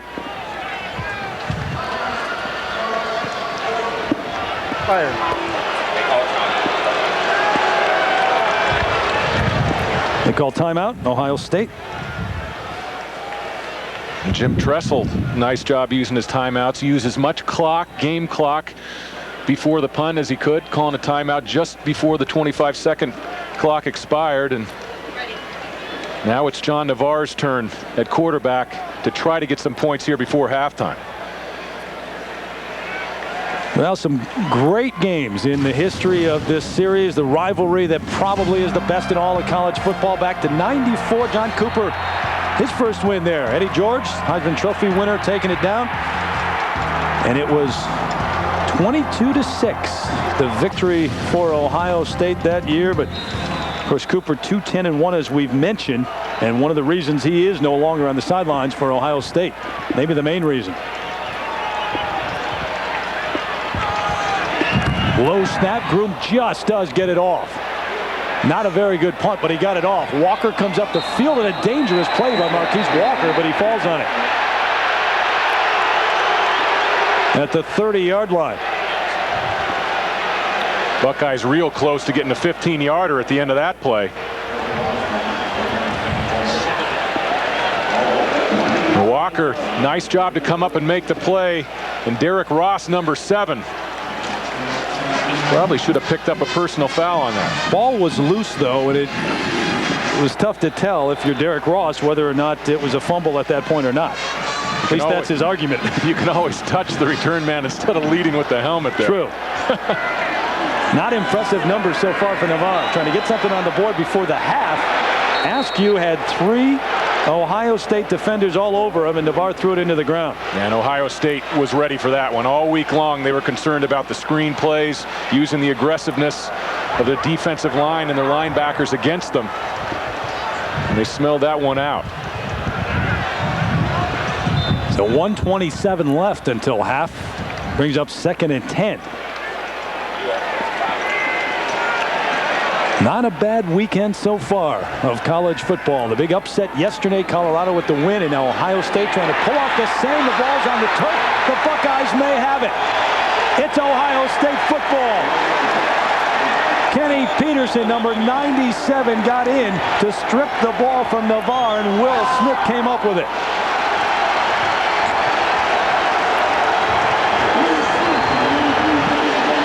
This is incredible. I mean, this has been total dominance. And Kenny Peterson makes the outside move, beats Tony Pate, and then the strip. That's a super play by 97. And now Ohio State, Jim Tressel's team, looking to tack on additional points. Unbelievable. How quickly things turn around. The timeout's called by Michigan to try to get it back, get something on the board, and now Ohio State with the opportunity. They're going for it on this play. Incomplete, well covered. Chris Vance, the intended receiver.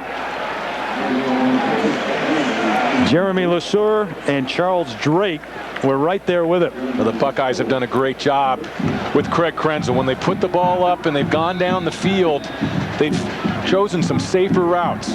On a fade route, if you miss, as we take a look at the turnovers forced by that Ohio State defense, that includes today's numbers. But when you throw those fade routes to the outside, if you miss, it's an incomplete pass. 2nd and 10. Jenkins in motion. Play action for Krenzel. On the roll, plenty of time, looking, throws to the end zone. Picked off. Todd Howard comes up with a pick. And the first mistake of the afternoon for the young quarterback.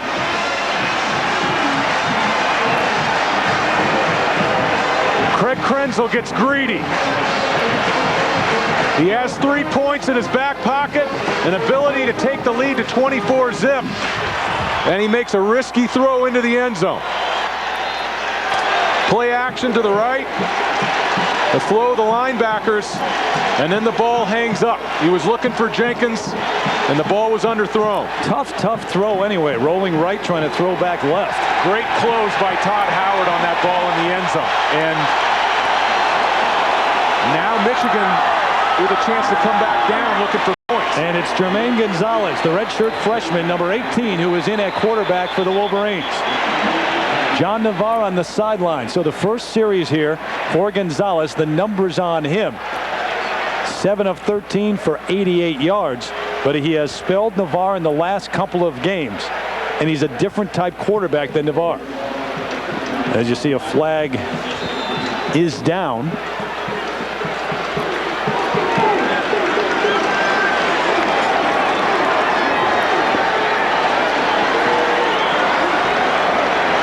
They back up the Wolverines after the penalty. 1st and 15. Gonzalez going to run.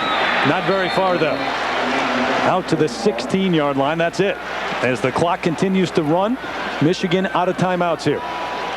Yeah, this is a tough spot to put Gonzalez in at quarterback. Even with Navarre struggling, the turnovers that Navarre had a week ago, but inside your own 20.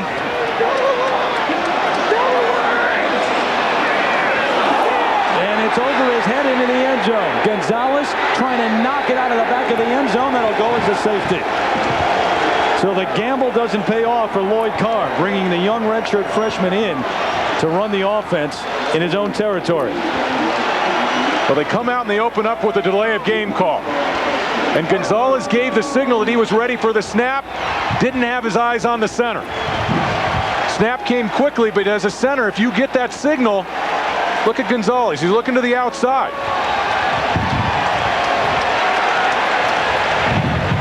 Made a nice play eventually to knock that ball out of the back of the end zone, but that's what he's talking to Lloyd Carr about right now, saying once you give that signal, you've got to be aware that that ball might be snapped at any moment. And you know what, Terry? The center might have thought he had given a signal. The snap came right on the signal. So Gonzalez, inexperienced, comes in.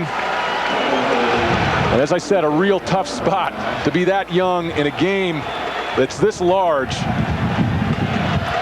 With less than a minute to go in the half, down 21. And now the Wolverines are down 23. Wow. And you've got an offense that is not necessarily the type of offense that can bring you back just by throwing the football. It's an offense based on balance, the run setting up the pass. Well, if the Wolverines come back in this football game and win, it would be the biggest comeback in terms of points, a deficit in the history of Michigan football. Michigan has never come back from a lead bigger than 17 points. That is hard to believe. Long history here in Ann Arbor. Long history. Maurice Hall, Brandon Childress. It's going to be Childress at the 33. Cuts back, spins. Shoes are all over the place on the field at this point, and there's a flag coming in late as Childress brings it up to the 37. With 28 seconds left until halftime.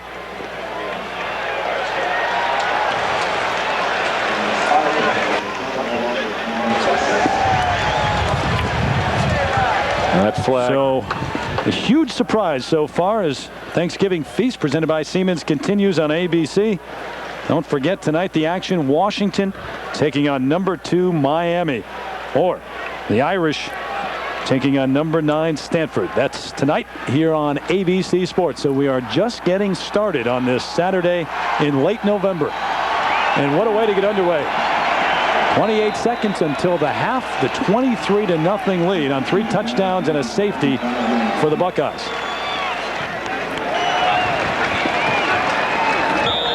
Krenzel will take it to one knee, and that will be the last play of the first half. Scarlet and Gray celebrating here at Michigan Stadium. Better than 111,000 on hand, and it's the Buckeyes fans who are cheering here at halftime. Final seconds of the first half ticking off. We're going to go from here back to New York. Capital One halftime show. John and Terry with all the highlights from around the country. Guys? All right, Terry, thanks a lot. 23-0. And, Terry, as you look at this score, you just point to the quarterback, John Navarre. First 6 games of the year, 9 touchdowns, 2 interceptions. The last 4+, 8 interceptions, 6 touchdowns. And, John, it's worse than that. When John Navarre plays bad, Lloyd Carr conservatively applies the offense. It gets worse and worse. It's a vicious cycle, and Michigan has never come back from 23 points down. All right, when we come back, we will have the scores and highlights. We'll also look ahead to an important matchup tonight between Washington and Miami. It's coming up on the Capital One Halftime Show.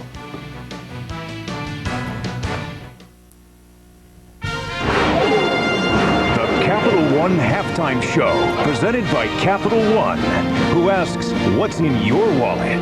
From Times Square Stadium in New York, John Saunders and Terry Bowden. Hi, folks. All the wonders in Times Square, the bright lights and everything, these people decided to join us for the Capital One Halftime Show. We're glad they did. Now, coming up later tonight here on ABC, very big matchup between Washington and Miami. Miami looking to remain unbeaten. And after what happened yesterday to Nebraska at Colorado, I'm not sure I can decide what's going to happen in any of these games. John, these are not good times to be an expert analyst, that's for sure. But it was 1991 that Miami and Washington went undefeated and split the national championship. They debated for years who was the best team. It wasn't until 1994, John, that they finally settled a feud on the field. Washington going to Miami, a place they hadn't lost for 9 years.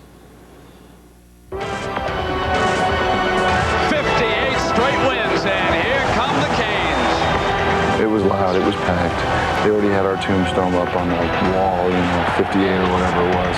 Warren Sapp and Ray Lewis and all those guys. It was intimidating, no question. Miami used that intimidation to jump out to a 14-3 halftime lead. But things would change in a wild span of just 3 minutes and 50 seconds of the third quarter. Thomas with great speed, busts into the open, intercepted. Fumble in the end zone, touchdown. I just remember bam, bam, bam, bam, wow, we have a 2-touchdown lead here in the Orange Bowl. Let's finish this thing off. And we just wore them out after that. On the option, Hewer, touchdown. Washington has done it. The longest home winning streak in NCAA history is just that, history. At the end of that streak, your gut was so empty for the next week or so. You was just anxious to play another game just to get that one out the way, get that nasty taste out of your mouth. Last season, the two teams squared off for just the second time. And again, the Huskies would deal a devastating blow to the Canes.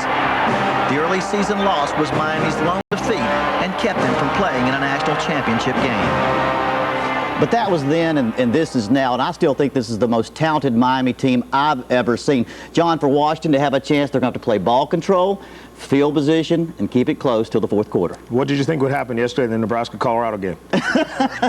What an expert. You're getting on me being an expert again. You just throw all of those out the window right now. Other teams just playing for things down the stretch. Purdue has already clinched their 5th consecutive winning season. First time they've done that since '69. The old Oaken Bucket up for grabs against Indiana. LeBron Williams, 52 yards, a great run here. Take a look at the weather. It was slippery, it was sloppy, and that doesn't work to Purdue's favor. They like to pass the ball. Antoine Randall, it does work to his favor. He's the best rushing quarterback in the history of Division I football. This is his kind of weather and his kind of game. Antoine Randall, LeBron Williams with a touchdown. Kyle Orton got the start for Purdue. He threw a touchdown pass. Wisconsin trailing Minnesota now 35-31. Asad Abdul-Khalik, 3 touchdown passes. Well, Minnesota's had a good rushing attack, but Wisconsin's defense has been invisible all year except last week against Michigan. Iowa against Iowa State. Ennis Haywood has a touchdown run. Liddell Betts a touchdown run and a touchdown reception. Now, this would be Iowa State's 2nd winning season in a row, the first time since '78 if they can hold on and win this game. Josh Scobie has a couple of touchdown runs. Kansas State's offense getting going after a terrible season. Well, they haven't been able to pass the ball, but when they do run as well as Josh Scobie can run, they do win the football games. Pittsburgh against West Virginia. You played in this backyard brawl. No, this is a big one here, and they're playing in Morgantown, where I was raised. It's important to West Virginia. Pitt is supposed to win this game, but don't count on it in Morgantown. Dave Priestley, though, to Marcus Furman, 13 yards to Chris Wilson. Pitt had a 7-0 lead. Antonio Bryant has a touchdown reception as well. Again, you look at the records, you don't think it's an important game, but when it's these two state neighbors, it always is. It's your backyard ball, and West Virginia people don't like to look up to Pittsburgh, I promise you. All right, Michigan and the Wolverines. If you were Lloyd Carr, how do you retool for the second half? You know, I don't know. There's a problem here because their quarterback isn't getting it done. They've tried to go to their second teamer. They don't have the ability. You've got to go out there and change your play call wide open, put some pizzazz into this offense. All right, over Ohio State, Jim Tressel will walk off with his first victory against Michigan in his first ever appearance against Michigan. Second half still to come, and more of the Capital One halftime show. They also have to find a way to stop this guy, Jonathan Wells.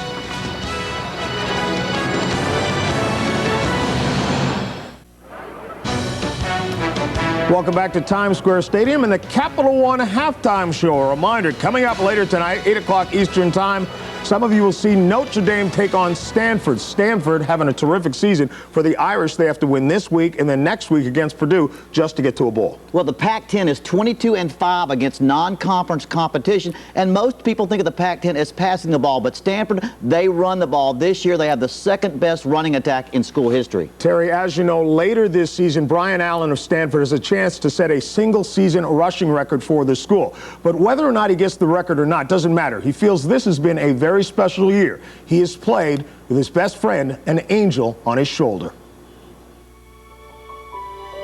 They first met in kindergarten, and right away they just kind of clung to each other.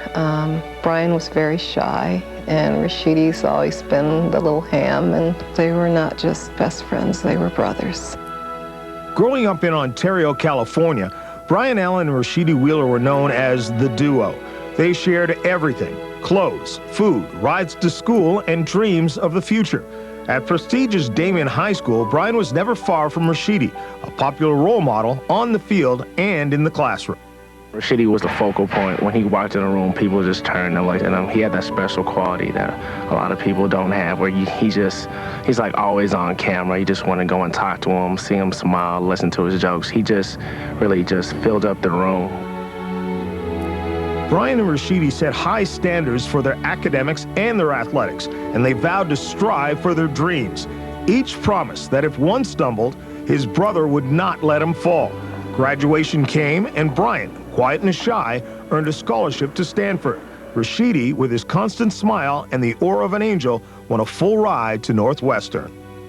We did our graduation dinner together. It was a happy occasion, but that's when it really hit us that our lives were about to evolve into a different direction. Though Rashidi Wheeler had chronic asthma, he didn't let it prevent him from becoming Northwestern's starting strong safety. But on August 3rd, during preseason drills in the midsummer heat, Rashidi collapsed. He couldn't catch his breath. As drills continued, Wheeler lay on the grass, struggling for air. By the time the paramedics arrived and began CPR, the 22-year-old was dead. It's tough because you can go two ways. You can go one way, it's just denial and just get into a little hole and I realize I can't believe this happened and always asking questions, why this guy, why this? Or use this as, you know, it was a blessing to know Rashidi, and that's what I hope people will understand. When Brian returned from burying his best friend, he made a decision. Rashidi would never play his senior season, so Brian would dedicate his own final year to his fallen friend. 2001 has been the strongest year of Brian Allen's career. He's poised to break Stanford's single-season rushing record and hopes for a chance in the NFL. Before games, I just pray just for Rashidi and how if he's looking down on me, and I know he is, that he would just be like, go out there, play as hard as you can, and just ball. Today, Brian will take his personal tribute public. Instead of his own number 34, Allen will wear a jersey emblazoned with Rashidi's number 30. Brian says I made a commitment to Rashidi. And he said, I'm going to fulfill that commitment. So I feel that Brian and Rashidi are one in spirit. And Saturday when Brian runs, Rashidi runs too.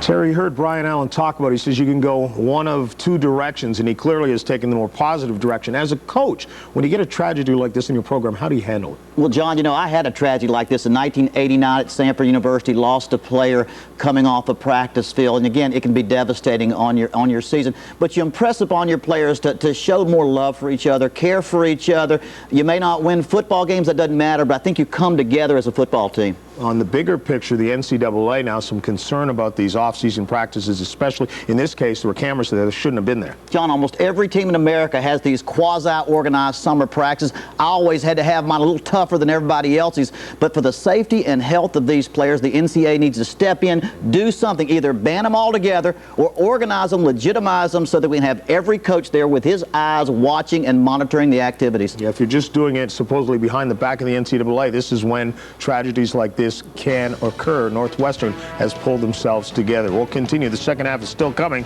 Michigan trying to pull this together. They're down big to Ohio State.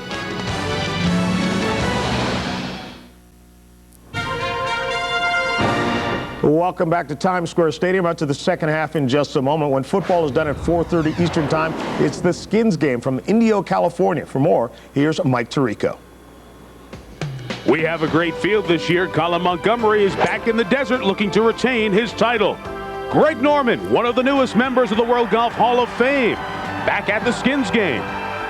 Our lone rookies, Jesper Parnevik, one of the most unique and consistent players on tour. And the single biggest attraction in the sports world, Tiger Woods looking for his first Skins game victory. There's a new twist to the event. You'll see it and the front nine coming up later today. That's coming up at 4:30. We'll hear more from Terry a little bit later, but right now let's take you back out to the game and Terry Gannon. And the Michigan band on the field here in Ann Arbor. About the only thing that Michigan fans have been able to enjoy so far in this one. Ohio State 23-0 lead. Second half kickoff right after this message and a word from our ABC stations. Back at Michigan Stadium, a stunned crowd here of Michigan fans. 23-0 Ohio State with the lead here at half. Terry Gannon back with David Norrie, and in the first half, Jonathan Wells for Ohio State. He had 122 yards rushing. The total offense for Michigan in the first half, 52 yards. John Navarre's got to figure out a way to get things done. Yeah, John Navarre, 3 turnovers himself in the first half, 5 for 15. Last week he only had 58 yards. He's going to have to be the guy that gets it done in the second half. And I wouldn't be surprised if Michigan goes to some no-huddle offense early here in the third quarter. That's what you got to do when you're down 23 points. Got to figure out a way to get the offense moving. It would be their greatest comeback win ever, as David pointed out, in the first half. Michigan won the toss, deferred to the second half. They receive, and this one's out of bounds. Didn't get to the end zone. So Michigan will have good field position to start. The Michigan turnovers in the first half. The tip and the interception. Mike Doss taking it back. They had first and goal, scored another tip ball. Tim Anderson coming up with that interception. And then the strip by Peterson setting up another score for Ohio State. The snap going back out of the end zone. Gonzalez couldn't handle it, and that's been the story so far as Michigan starts 1st and 10 from their own 35. B.J. Askew fights his way across the 40 to the 43-yard line as the Wolverines keep it on the ground to start the second half. And Terry, I don't anticipate they'll go to the no huddle right away. But if they don't come up with a score here in the first 2 or 3 possessions in the second quarter, then you got to start thinking about lengthening the game. Going from the shotgun, no huddle, passing the ball where the clock stops on first downs and incomplete passes.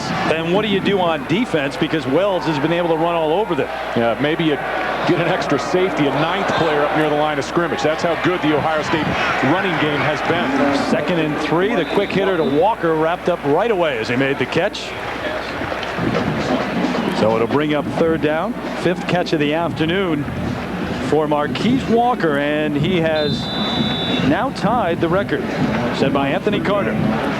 Tied the all-time lead in Michigan history in terms of receptions. Now, what an accomplishment that is. And looking back at Anthony Carter, one of the great wide receivers to ever play college football. Looked good out there too, didn't he? Flag on the play. They'll whistle that one dead. AC had some style. Yeah, nice job by Navarre there, using his cadence, and he drew Mike Collins into the neutral zone.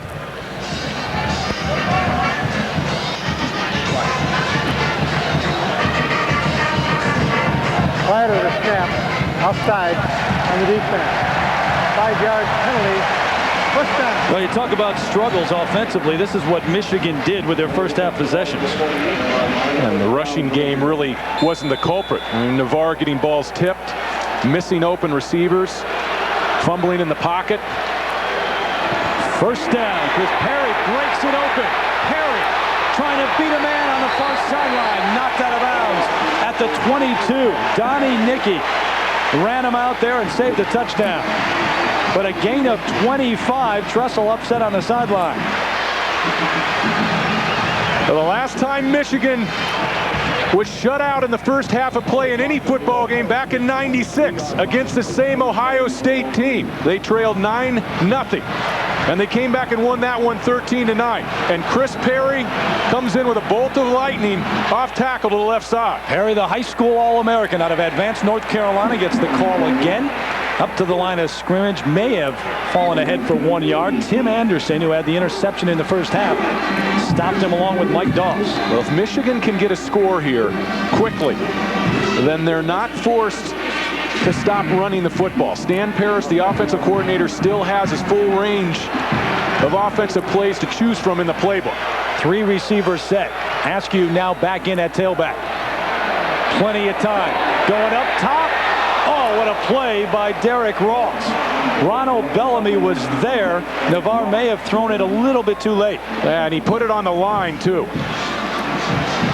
If Navarre puts a little air under this throw and drops it in, he has a touchdown. But he throws it on a line.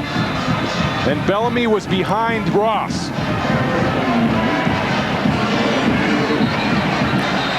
Derek Ross, who leads the Big Ten with 7 interceptions.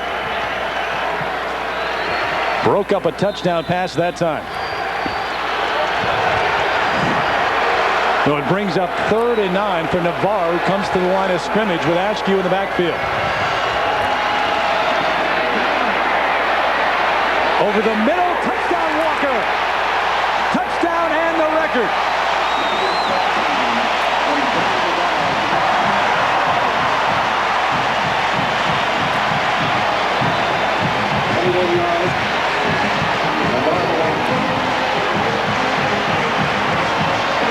Marquise Walker with a touchdown catch, 21 yards, and the Wolverines strike very quickly here in the second half. Hayden Epstein on for the extra point. He's got it. Lloyd Carr, exactly what he wanted to open up the second half. Michigan right back in it.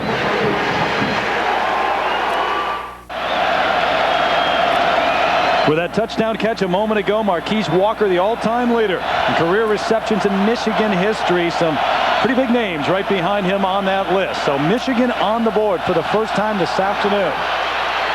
Maurice Hall back deep. Going to bring it out. Hall across the 20, slips and out to the 27-yard line. Our Morgan Stanley well-connected storyline as the Michigan fans start to get into this one. Wells with 122 yards and 3 touchdowns in the first half, and Krenzel did not make mistakes. He had the 1 interception, but Navarre is the guy who made mistakes in the first half to put the Michigan defense in bad spots on the field. But he's turned that around so far in the second half, and now it is up to the first-time starter, Craig Krenzel, the sophomore out of Utica, Michigan.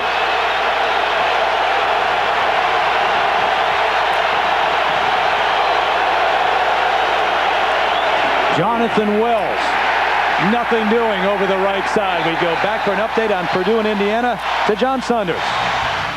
Well, Terry, in the Burger King update, we told you it was sloppy, and Montrell Lowe finds out as he just cannot get across the line. Looked like he slipped a little, stopped by Martin LaPastel, and Indiana holds on to their lead at 13-7. Joe Tiller not too happy.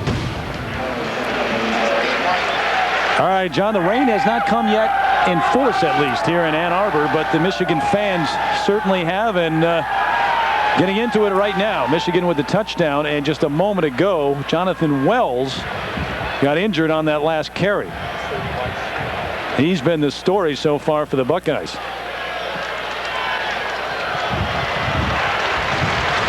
But he is up, and that's a good sign. And walking to the sideline. So it'll bring up 2nd and 11 after that last rushing play, which lost a yard. Lydell Ross, the true freshman out of Tampa, Florida, in for Wells. He's the lone setback. Krenzel trying to call signals here. The straight drop. Has a man open. That's Vance on the sideline. Steps out of bounds short of a first down. First catch of the afternoon. Yeah, taking a look at the rush chart in the first half, Jonathan Wells getting a lot done in between the tackles. 100 yards, the century mark between the tackles. A couple big touchdown runs. Of course, on that 4th down run to put Ohio State up 14-zip. And Lydell Ross into Spelling. 3rd and a long one now for the Buckeyes. Ross had an opening initially, but it closes quickly. He's not going to get there. Cato, June, and Eric Brackens, and here comes the crowd again.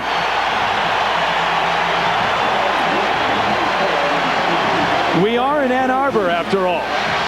Jim Tressel knew no matter what kind of lead he had, this one would not be easy. And this is Ohio State, Michigan. And momentum changes happen often in these games. Not much in the first half, but Michigan's going to get a shot here again. Marquise Walker back deep at his own 20-yard line, and he grooms punt. This is a good one, sending Walker back all the way to his 10, and he calls for the fair catch, a 56-yard punt. But the Michigan offense with some momentum now in this one, trying to come back.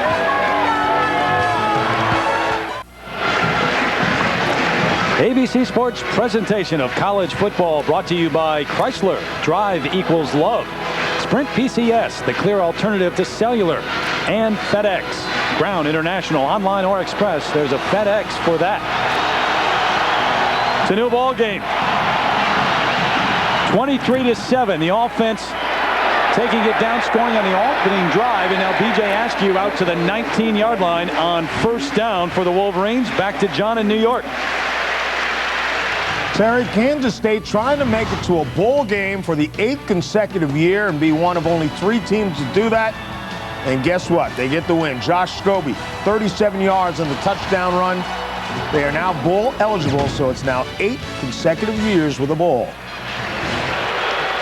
It's the term every university wants to hear at the end of the season. Bowl eligible as B.J. Askew fights his way, stopped by Tim Anderson. And defensive front doing the job for Ohio State this afternoon. Things look bleak at halftime, but the score to open up the second half has turned this into a 2-score ball game. 2 touchdowns, 2 two-point conversions, and we have a tie game. And that's what Michigan has to be thinking on offense here early in the third quarter. Only 3 for 8 on third down this afternoon. Askew cuts back, gets to the 21. We'll have to wait and see. Now this is going to be close. I'm not sure he got it. Well, they are on the field. First down, says B.J. That was a nice job by B.J. on that series of downs. Some pretty rugged running. And there is a player down and injured, Darian Scott, the defensive end, who made a big play early in this one, tipping Navarre's pass that was eventually picked off.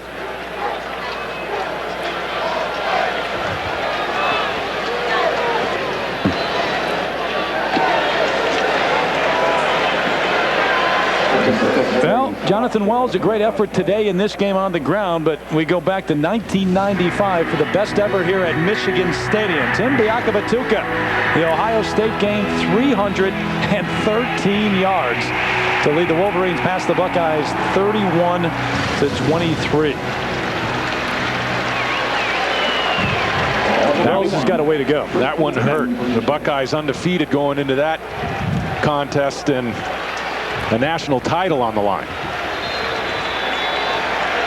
In a matchup, a rivalry that has not only produced great names, but some of the legendary lasting moments in college football. They run the reverse. Calvin Bell cuts back. But a nice play by Cortland Bullard to get him by the ankles and bring him down. And again, we see the reverse from Michigan, something they have used this year more than ever. Well, Ohio State's really pursuing well with the linebackers. And on this reverse, Navarre and his center, number 71, Kurt Anderson, get out wide. It looked like Bell had something going outside, but Cortland Bullard, the outside linebacker for Ohio State, forced it back inside. Great speed Bullard has. Perry bursting ahead across the 30 to the 31-yard line. Will Smith stopped him there. Yeah, this is really something. Stan Parrish, the offensive coordinator for Michigan, is showing exceptional patience with his play calling. And it's paying some dividends. And you can see the confidence growing in that offensive line and in the offense for Michigan here in the second half. It's only a matter of time before it sets up play action. Third and a long one. Perry in the backfield. Navarre's going to keep it. And looks like he should have the first down. So they'll move the chains again. Something that we're not able to do very often in the first half. And we talked about the score tightening up early here in the third quarter, Terry.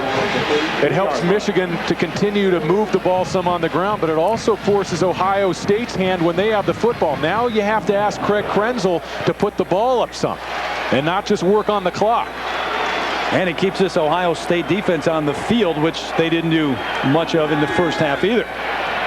Dominated in terms of time of possession. Walker was out there, but he was out of bounds. He was long gone by the time that ball got out there. And Walker was working against C. Grant, a converted linebacker, and Grant used his size and strength to just knock Walker out of bounds. So they are just short of a record crowd today. 111,571.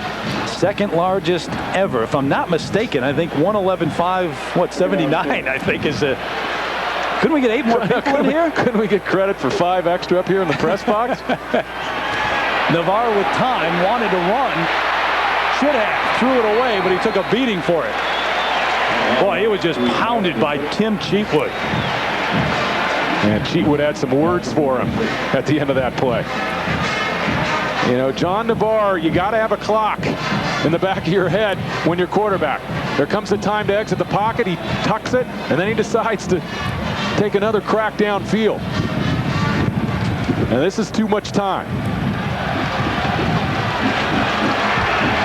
Good coverage in the secondary, but Navarre's got to get rid of that one. It brings up 3rd and 10. Yeah, nothing wrong with just pulling the football down and gaining some yards with your feet. 7 out of 20 on the afternoon. Out of the gun, here come the Buckeyes. They pick it up, the quick hitter, complete, but short of a first down. The catch made by Tyrese Butler, but Donnie Nicky was all over it. And Ohio State used a zone blitz here. This isn't man-to-man on the outside. They come with the zone blitz, and it forces John Navarre to make a hot throw, but a short throw. And they don't pick up the first down. Epstein on for a punt. Chris Vance back at his own 13. Nifty move to get away from one, but not the next one. Vance dropped right at the 14-yard line. A 51-yard punt. Buckeyes will take over there.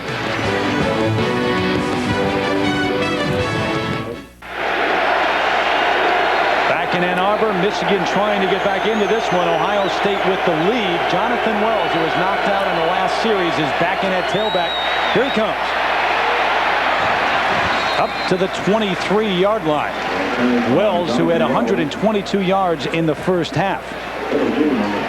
And so far in the second half, as Wells is slow to get up again, it's been Michigan who's had the good field position. Yeah, these might be a case of the cramps.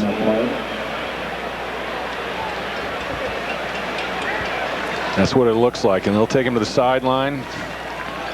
Maybe work on that right calf a little bit. This is a pitch play, and usually on a pitch, you're looking to sweep the ball back outside. Jonathan Wells cuts it inside tackle. What a great feel he has for the power running game. You know, when you hear that a guy's down with a cramp, you think, oh, that's good because he's not injured. But to try to actually play with a cramp is very tough. Next to impossible. Very tough to come back because it keeps on creeping back into your calves, sometimes your hamstrings.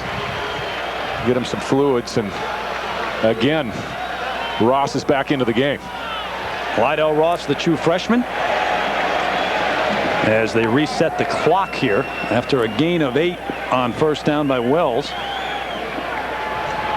A rivalry that has produced 68 Big Ten champions and 17 national champions. Michigan trying to win a share of the Big Ten title, but they've got to come back to do it. Tough to hear right now with this crowd. Ross hit as soon as he had the football. Norman Hoyer. What a hit.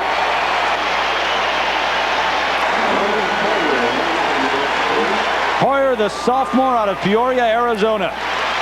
Having a great second half to this season. Krenzel changed his play at the line of scrimmage, called an audible, ran it to the right side, and a great inside move by Hoyer. He has incredible strength, and this is the next big-time All-American defensive lineman for Lloyd Carr. Got to be a bad feeling when you're Ross and you get that handoff and you see big number 90 straight ahead. Great talent. 3rd down and 5. Play action. Krenzel under pressure. He's going to go down. The top defense in the country in terms of sacks. Larry Foote and Victor Hobson got there.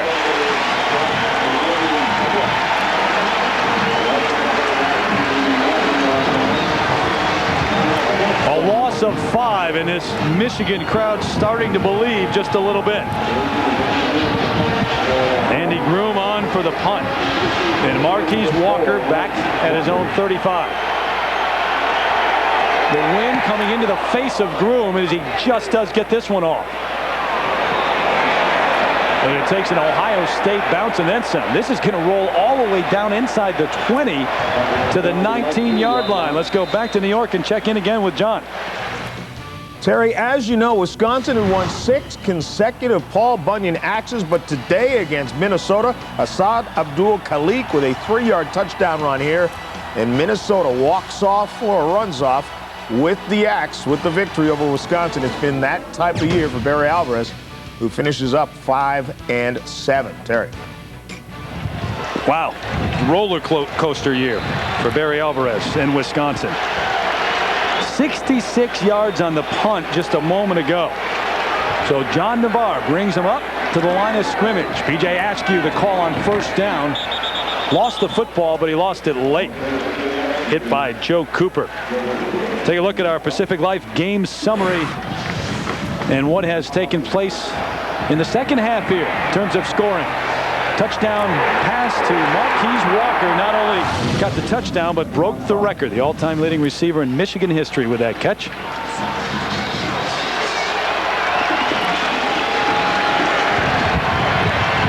Second down, Navarre. No pressure at all. Walker with the catch, but a nice tackle. Boy, Derek Ross, who has been blanketing Marquise Walker all afternoon, had him well covered and wrapped him up. There might be some doubts on Navarre's accuracy, but not on his arm strength. He's throwing this ball into the teeth of the wind. And look at the reaction by Derek Ross. Ross is having a great game at that corner position. As we mentioned, leading the Big Ten in interceptions. And another third down situation for Navarre in this Michigan offense. The numbers on Marquise Walker. He had 15 receptions in the game against Washington earlier in the year. Navarre, the quick drop throws. This one's batted down. C. Grant coming on from that cornerback spot, getting high into the air. So the Ohio State defense holds. Well, Navarre has had a lot of problems with deflections and tip passes. And Ohio State had that defense perfectly. Epstein's punt. Chris Vance did not have a chance to field it again. It hit him, and Michigan got the ball, but he didn't have a chance to catch it. That's the second time this afternoon that we've seen that. The Wolverines wanting it to go their way, but I'm sure that's going to be the call. Well, Jeremy LeSueur from Michigan blocked an Ohio State player back into the punt returner. And that's what they're talking about.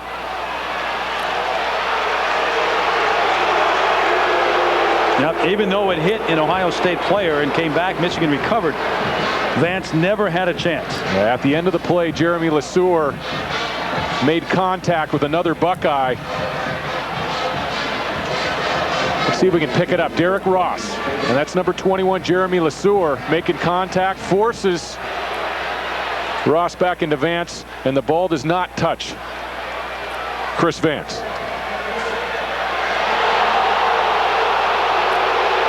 It hit somebody.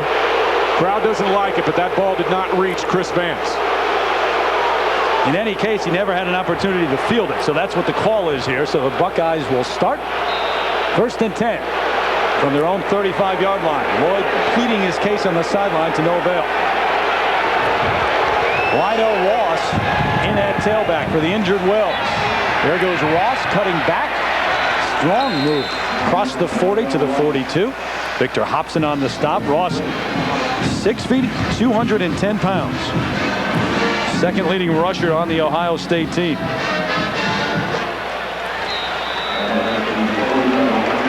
And Hobson, who's had just a terrific run here in this year. And he's only a junior. Got to give high marks to Craig Krenzel so far in this one. Kept his poise throughout. 2nd and 4. Ross tripped up at the line of scrimmage. Falls ahead. Grant Bowman in on the stop along with Charles Drake. Michigan trails 23-0 at half. They get a touchdown to open the second half. Didn't look like the clock was going to be much of a factor, but the last 2 possessions, the Wolverines have come up empty. And now the clock becoming a factor as we tick down towards the end of the 3rd quarter. They tend to Charles Drake, the strong safety who was injured on the play.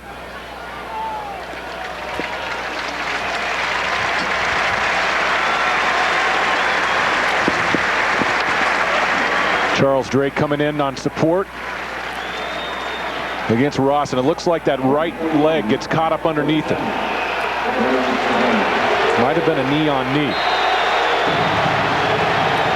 John Shaw, the sophomore out of Coral Springs, Florida, in for Charles Drake right now. 5 out of 12 on third down this afternoon for Ohio State. And it's 3rd and 4.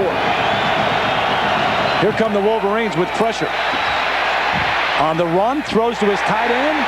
Incomplete. Darnell Sanders, the intended receiver, but it was well covered by Cato June.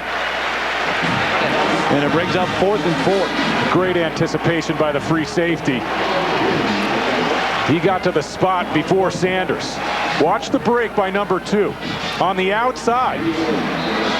It's just enough of the piece of the ball to break it up.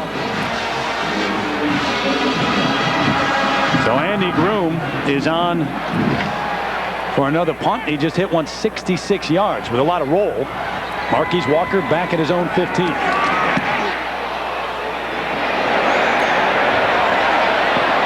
Walker thought about it and then ran away from it. And it's down at the 21, a punt of 39. We go back to John Saunders in New York. All right, the old Oaken Buckets. You want to win this one. Purdue against Indiana. Kyle Orton on 4th down. Trying to lead him back. Down, only a touchdown into the end zone. It's no good. So Indiana comes up with a victory at 13-7 in the bad weather and snapping a 4-game losing streak to Purdue. Meanwhile, in the backyard brawl, Pitt, a winner over West Virginia, 23-17. Terry. All right, John, the old Oaken Bucket. You got the Paul Bunyan axe, right, with Wisconsin, Minnesota. The old backyard brawl. The Hoosiers. Out of the rivalries. Hoosiers win back that bucket. Remember last year, Purdue clinched the Rose Bowl berth in the game against Indiana for the old Oaken Bucket.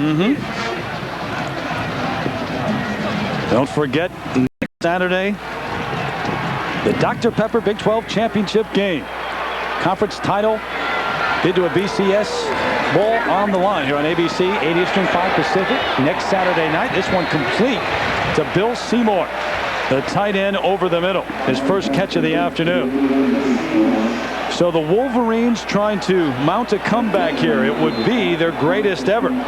Down 23-0 at the half.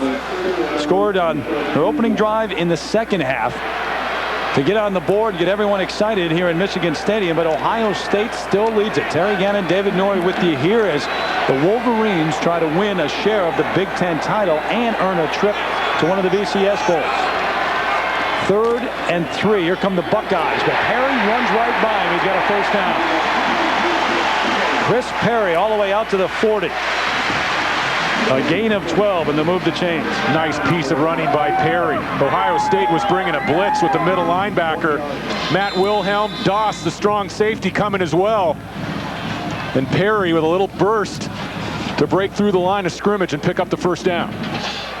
Perry getting some work here in the second half and making the most of it as he trades places back and forth with B.J. Askew. Bellamy in motion. They fake it. Navarre looking for Walker. Double coverage over the middle of the field. Walker's got it. In between 2 defenders as one fell down. Marquise Walker.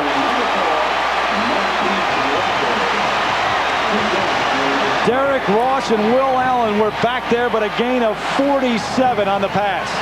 Marquise Walker gets mugged on this play. This is pass interference. Ohio State with good depth.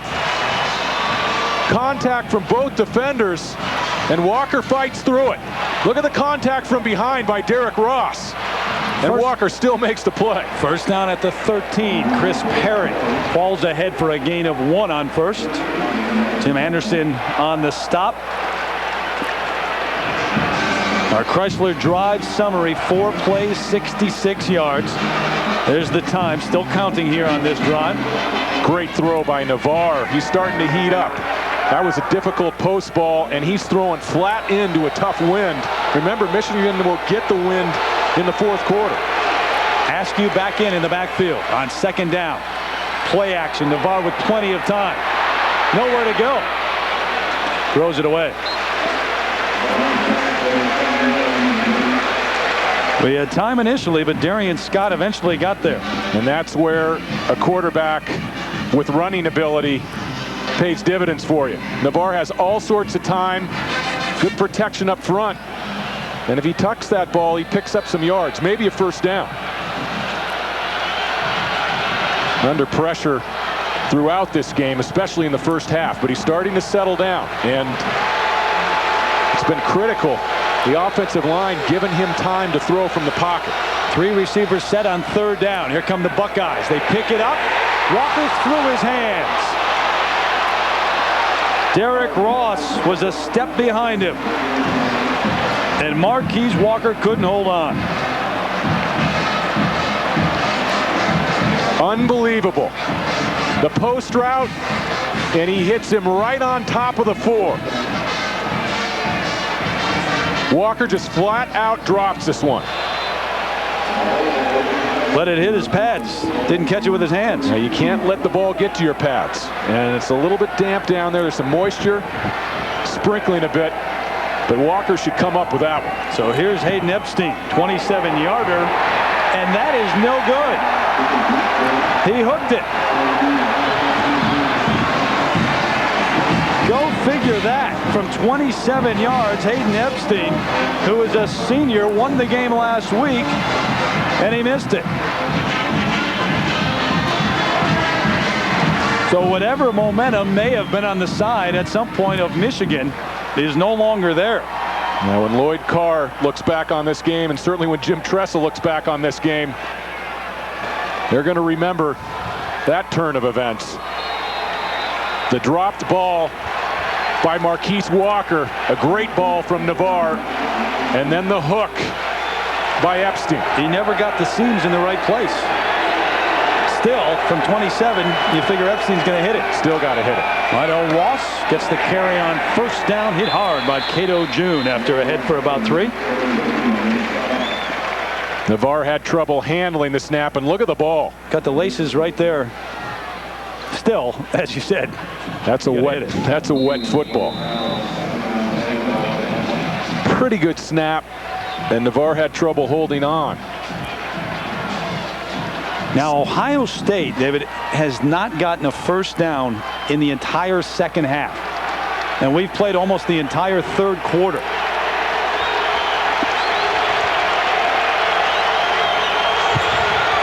On 2nd and 10. Krenzel out of the gun. Going up top, miscommunication. Chris Vance stopped, and Krenzel thought he was going to run the fly. So it's Ohio State holding the lead, 23-7. Back with the 4th after this message and a word from our ABC stations.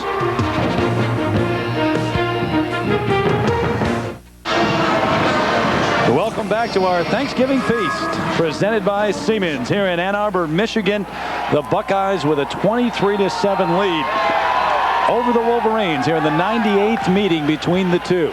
As we open up the 4th quarter, Craig Krenzel has directed the show for the Buckeyes, but as we said when we went to break, they have not gotten a first down in the second half.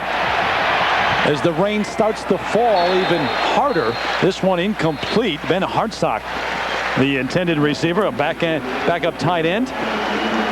See the raindrops on the camera lens there. And that's the benefit of jumping out to a big lead in the Big Ten Conference, especially in November. You never know when the weather will hit.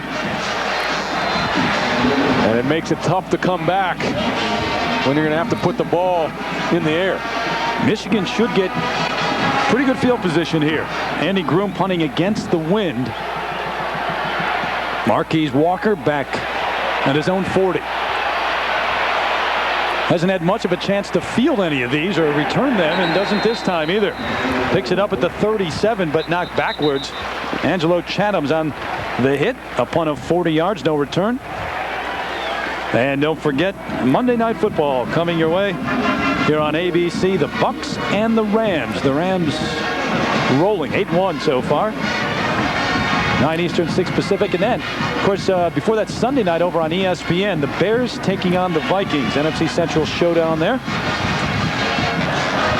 But meanwhile, a quarter to play here in Ann Arbor. As John Navarre brings him up, Chris Perry gets the handoff over the right side. Tough running. This defensive front for Ohio State has done a great job today. Simon Frazier, the true freshman, Upper Arlington, Ohio, in on the stop.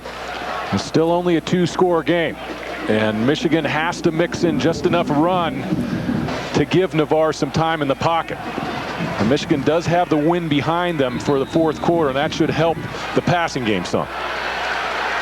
DJ Askew, the lone setback now. 3 receivers set. Here comes Askew, not going anywhere. He's going to lose about 5 at least. Tim Anderson, Cortland Fuller got there quickly. Anderson's had a big game. Yeah, 2nd and 5, 2nd and 6. I didn't like that play call. 16-point deficit. We're in the fourth quarter, and Navarre starting to get some rhythm at quarterback. You get a good first down run for yardage. I don't know why you go right back to the run. Brings up 3rd and 12. Navarre under pressure, flushed out. Room to run initially. Closes quickly. Matt Wilhelm, number 35, got there along with Kenny Peterson, who flushed him out of the pocket initially. So again, this offense has stalled for Lloyd Carr. And Hayden Epstein will come on for another punt.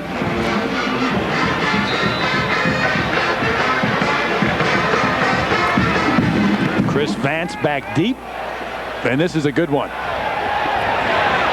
Vance hauled in at the 15, and that's where the Buckeyes will start their next possession when we come back to Ann Arbor. John Saunders back here in New York. Michigan State against Penn State. Matt Seneca, 3-yard touchdown run here. Imagine this. Penn State started the season 0-4. If they win this week and next, they're going to a bowl. Terry. It's amazing, John, and the fans here in Ann Arbor still having nightmares over that Michigan State-Michigan game earlier this season. Wolverines losing on the last play of the game. Lydell Ross, tough going. Back to the line of scrimmage, maybe one. He came on earlier in this second half for Jonathan Wells, who was injured, and we'll try to get a report on him. Looked like he had cramps. He's not been able to return since leaving that last time, so it's been all Ross since.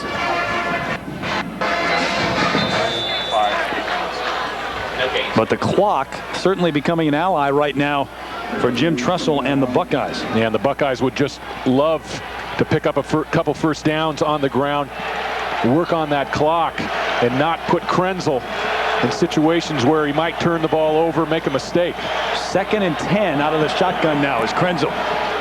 Inside give to Ross. Looks for room, fights his way to the 22. Gotta get out to the 26 for a first down. Shante Orr, defensive end, and on the stop. And looking back over the course of the afternoon at Craig Krenzel and the way he's played, he's done a superb job of operating this offense before the snap as well. He's done a great job of managing the team at the line of scrimmage. He's made good throwing decisions. Hasn't made any mistakes in terms of turnovers that Michigan can really build on and feed off of. Play clock down to 3. He's got to get it off quickly, and he does not get it off. They're going to throw the flag, delay of game, and we have seen that from him. That's about the one thing that we have seen. Play a game on the offense. 5-yard penalty means 3rd down. With a young quarterback. But I want to ask you, do you think there would have been much of a difference if Belisari were in there? You have some mobility, I guess, with Belisari, but this is a guy who's made great decisions all day. Well, first of all, Krenzel's got to keep track of that 25-second clock coming out of the huddle. But to answer your question, Terry, I think he's done a great job. And Steve Belisari's taken a lot of lumps over the last 2 years. He's been booed at home. And, you know, after Krenzel's performance last week, there were some people in Columbus that were thinking and also saying, hey, why hasn't this guy gotten a chance? Krenzel has looked pretty tough at that quarterback position, and he's thrown the ball well. Not just last week. This afternoon, he's made a couple nice throws as well. And remember, he didn't even start that game last week for Belisari. As they reset the clock here and take some time to do that, it was Scott McMullen who got the start. And Krenzel came on in relief. Krenzel hadn't taken a snap from center the whole season going into that Illinois game. 3rd and 10. With 11:31 left in this one. Straight drop. No pressure. Over the middle. Caught, and a tough catch by Darnell Sanders. Well shy of a first down there. Little room to punt, though. You think it gets physical down there if you're a tight end? That was a nice play by Sanders just to hold on. And the linebackers converged in a hurry. Larry Stevens really laid the wood to him. Walker back at midfield gives that last play, the last catch, gives Groom a little more room. Punting against the wind here. Here come the Wolverines. He doesn't get it off. It's blocked. Big play from Michigan defensively here on special teams. They'll have first and goal. Zach Kaufman, I believe, the man who got there, number 37. Well, they blocked 2 last week. And this unit really won the game against Wisconsin. And Groom, no chance. Looked like Anthony Jordan, backup inside linebacker, was the first to arrive. And now, this changes the whole complexion of the football game. Kaufman fell on the football. Lloyd Carr out. He's a good 20 yards onto the field. Navarre play action, rolling right. Throws, tip, dangerous pass. Askew was there, but he was well covered. And Lloyd barely got back to the sideline. Well, the Buckeyes reacted to play action very well on that play. Doss wasn't fooled in the end zone. Navarre had nowhere to go with the football. Throw that one about 3 rows deep. And with the drop in the end zone by Marquise Walker at the end of the 3rd quarter, Wolverines cannot afford to come up empty here. 2nd and goal from the 9. B.J. Askew has a hole inside the 5 down to the 3, maybe. Joe Cooper stopped him. It'll bring up 3rd and goal. 10:33 and counting. Well, this is a big opportunity for both teams right here. If Lloyd Carr can get a touchdown from his offense, it's potentially a 1-score game. 2-point conversion pending. But if Ohio State can force another field goal attempt, the momentum swings back across the field. Double tight end set. Askew the lone setback. Play clock running down. Quick drop, throw, Walker tipped. Incomplete, but a flag as Navarre goes down after throwing that one. This is going to be a first down. This is a roughing the quarterback call against Ohio State, most likely. There you go. Navarre's looking outside on the quick slant. And that's Will Smith. Will Smith with the personal foul call, and Derek Ross, the cornerback, a great play negated for the Ohio State defense. The numbers on Navarre: 7 of 20 at one point, but 11 of 28 now, and knocking on the door. Will Smith gave Michigan another big opportunity after his teammate Derek Ross made a great play outside to break up that ball.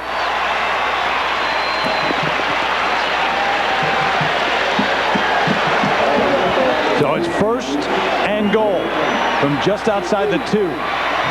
Askew straight ahead. Can he get there? Touchdown, Michigan. They're back in it.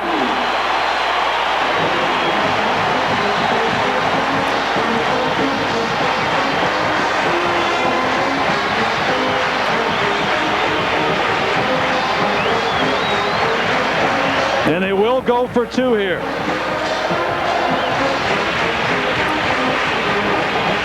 .10:02 left in the 4th quarter. So it's a 10-point game as Michigan keeps John Navarre in the offense on the field to go for 2.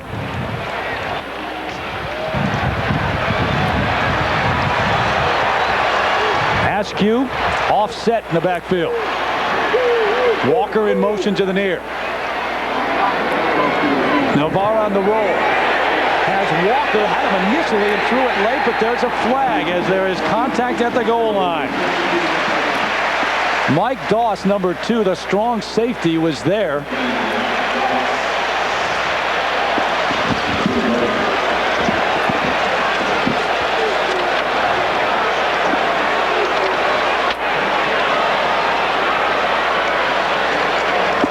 There is no foul. Disregard the flag. And they're going to wave it off. Wow. You were right, Terry. Navarre did have Walker early. Watch number 4 in motion. He's going to come open early. But the ball's delivered late. Had Walker just for a split second. And Doss and C. Grant arriving outside to break up that play. And Lloyd Carr wants to know, hey, if you saw it initially and you threw the flag, what made you change your mind?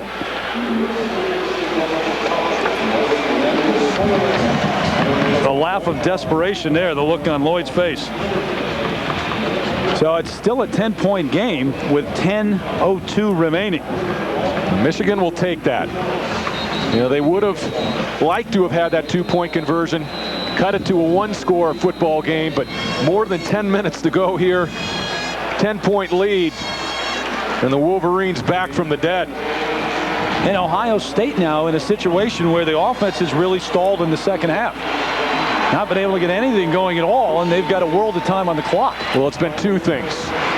Ohio State went to a bit more of a conservative game plan, and justifiably so. You have a 23-0 lead. Michigan has never come back in the history of their football program from more than a 17-point deficit. So Ohio State gets a little bit conservative, and Michigan's defense has really answered the call here in the second half. Maurice Hall, Brandon Childress back deep for the Buckeyes. With the wind, this one sending Hall 5 yards, and he'll go to one knee, bring it out to the 20.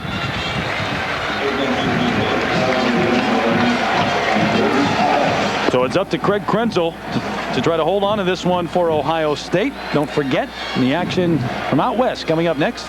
The Skins game, Woods, Parnevik, Norman, and Montgomery. Monty, the defending champion, as they play for $1 million. Well, this is where you start earning your keep as an offensive coordinator. And Jim Bowman for Ohio State becomes a little trickier, because anytime you put the ball up, the kid making his first start on the road in front of 111,000 fans, he makes a mistake, and this thing could get tight, even tighter in a hurry. There goes Jenkins in motion. Play action on the roll is Krenzel. Throws back at his tight end Hartsock. Open, a first down across the 35 to the 38. That's a big play for the young quarterback on first down. Impressive play by Krenzel. He's made some super plays on the move with his feet, and that was designed for him to set up over tackle. He continues outside and gets some great help from Hartsock. Hartsock sat down in the middle of that zone defense, found a void, and gave his young quarterback a nice picture to throw to. Don't forget, coming up at the end of the game, Chevrolet Player of the Game from each team. Chevrolet making a $1,000 contribution to each university's general scholarship fund. A gain of 18 there, 40 total yards in the second half for Ohio State, and 1 first down. As Lionel Ross carries it over the left side. But it was a big first down to give the young quarterback some confidence. Oklahoma State underway. Oklahoma trying to win the Big 12 South and go to the Dr. Pepper Big 12 championship game. 8:57 and counting here as we bring up 2nd and 6 for the Buckeyes. Ross pounded at the line of scrimmage. Grant Bowman was there. So was Todd Howard. And he'll bring up 3rd down. Now, this was a corner blitz. And sometimes a defensive coordinator will bring secondary members and cornerbacks on blitzes against the run. A nice job by Howard to time it up off the handoff and make a solid tackle. So 3rd down coming up with 8:17 and counting. 44 total yards for Ohio State in this half. Play action. Throwing to Ross out of the backfield. He won't get there. Larry Foote, a great play. The middle linebacker and the senior from Detroit. And the Buckeyes will have to punt it away to the Wolverines with 7:54 left.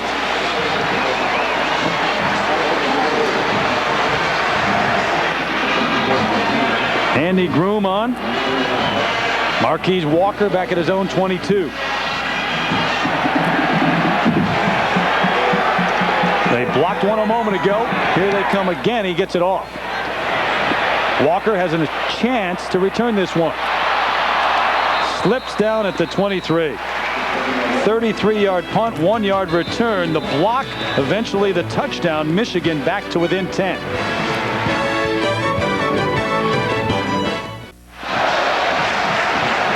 ABC Sports presentation of college football brought to you by Chevy Trucks, the most dependable, longest lasting trucks on the road. Rocky Mountain Cold Coors Light. Are you ready for a cold one? Your Morgan Stanley financial advisor, who will never let you lose sight of what you're investing for. And Burger King, home of the Whopper. 7:27 left here. 10-point lead as Navarre goes to the air. This one's picked off. Mike Doss' second interception. He may take it back. Knocked out of bounds inside the 10. A huge interception by Doss. And Navarre dejected as he walks off. Well, Navarre's going to set this up with an arm fake. They beat Derek Ross, and Navarre doesn't account for Doss over the top. Navarre thought he had the defense beat when Derek Ross bit on the throw, but Doss came over the top, made a great break on the football. And a huge turnover here in the fourth quarter for the Buckeyes. 10-point lead for Ohio State, but the offense hasn't been able to do anything in the second half. And Michigan, the team that was putting up the points, knocking on the door, and now the interception by Doss. Now Michigan has to play some sudden change defense right away. Don't forget, Thanksgiving Feast presented by Siemens continues tonight. 8 Eastern, 5 Pacific. Number 11 Washington taking on number 2 Miami. That's another big one. Or you'll see the Fighting Irish taking on number 9 Stanford. I had a chance to talk to Rick Neuheisel earlier this week, and he says, hey, one thing I'm not going to let my team do down in Miami is watch the Hurricanes warm up. That's how impressive they look in the uniform. He said, especially their defensive line. Some performance last week. 1st and goal inside the 10. Sammy Maldonado, a sophomore out of New York, now in at tailback. Gets the call, flags on the play, stopped right at the line of scrimmage. First carry on the afternoon for Maldonado. This may be too many men on the field for Michigan.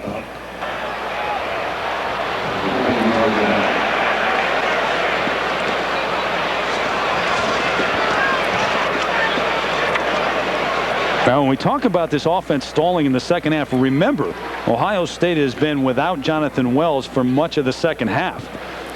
He had 122 yards in the first half. Give some of the credit to the defense for Michigan, though.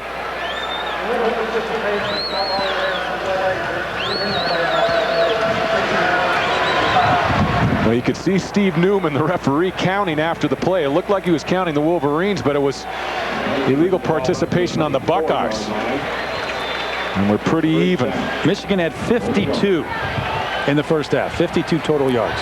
Things evening up considerably as far as total yards are concerned. Still 1st and goal, but now they're back at the 24. Krenzel play action. Under pressure. Throws back at his fullback, Jamar Martin. Trying to rumble down the sideline. Pushed out of bounds by Eric Brackens and Cato June. And there's a flag at the end of the play.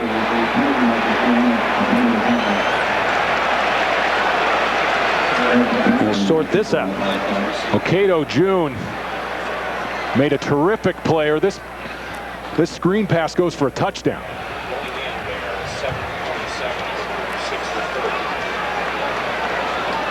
And Terry, they're talking over a late hit. You got the 2 white hats out there. It might be confusing. Looks like there are 2 referees. Actually, there was an official that went down injured early in the game. So the other referee is an alternate official who happens to be a referee. That's why you have the 2 white hats out there. The 15-yarder goes against Ohio State. Was that Maldonado coming in late, number 5? That was Maldonado, and he pushed a Wolverine into the ball carrier. A nice job by the officials to sort that out, because initially it looked like a personal foul against the Wolverines. And Cato June on that screenplay was alone on the sideline. Took on 3 blockers and made the tackle. 8 penalties, and that one hurts the Buckeyes here. So they had first and goal inside the 10, and now they're back at the 32-yard line with 6:51 left in the game. Lydell Ross back in for Maldonado. Ahead for maybe 2. Didn't even get that. Yeah, Buckeyes need additional yards here if they're going to think about a field goal try with Mike Nugent. They're operating into a pretty stiff wind. And Jim Tressel, along with his offensive coaching staff, have done a great job of getting to pass plays for Krenzel that haven't been high-risk passes. And they're looking at another right here. And it brings up 3rd down, 3rd and goal from just inside the 32. Play clock running down. Krenzel gets it off. Throws back. Got his man, tight end, Darnell Sanders. Out of bounds at the 15. Saunders rumbling down, a gain of 16. But, and speaking of Saunders, we go to John in New York. We're rumbling here as well. Michigan State against Penn State. We told you about Penn State and their chances for a bowl. Jeff Smoker trying to erase them. 59 yards to Charles Rogers. Saw the flag. Didn't matter. Was not against Michigan State. They go up with a 10-7 lead. Terry, back to you. All right, John, thanks. This one a field goal try from 33 yards. Flags on the play. And we shall see.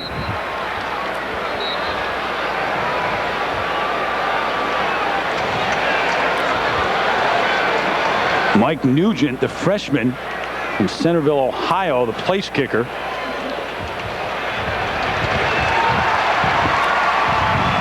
Ohio State celebrating. Looks like it. Nope. Count the guys out here. Yeah, it looks definitely like 12. 12 Wolverines all in the box. That doesn't bring an automatic first down.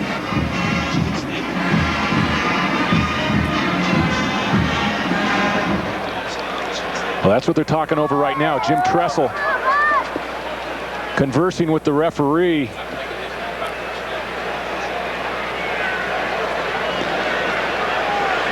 Now, bringing back bad memories for Michigan fans, that Michigan State game with 12 men on the field. Eventually losing that. On the defense, the penalty is declined, the points are taken, field goal is good. They're going to leave the 3 up there. So with the field goal, it is now a 13-point lead, 5:58 left.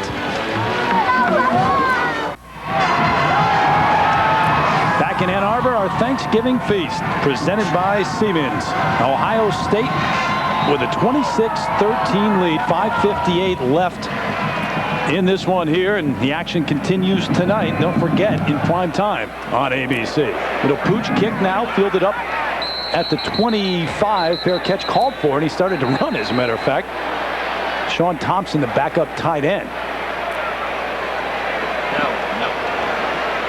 And they've got it down at the 27. If you're John Navarre now, if you're Lloyd Carr, offensively, what does Michigan have to do, David? Well, I think with 5:51 to go here, down 13 points, and Michigan did their part on the sudden change end of things. They held Ohio State to a field goal. It's a 2-score game, but I think Michigan needs to get into a no-huddle here right away. Navarre out of the shotgun on first down, just under 6 minutes. Quick throw, Marquise Walker at the 30, and gets out of bounds up at the 32. Derek Ross on the coverage and the hit. Not really enough time to huddle. If you go with the no-huddle offense and you try to complete balls beyond the first down markers and to the sidelines, plenty of time for Michigan. If you huddle, then time really becomes a factor. 9th catch of the afternoon for Marquise Walker. If you weren't with us, he set the record, all-time leader in terms of receptions in Michigan history. Defensive end, jumped across, down goes Navarre. Kenny Peterson brought him down. We'll have to wait and see what they call on the flag. 1st and 10 is brought to you today by Chevy Trucks.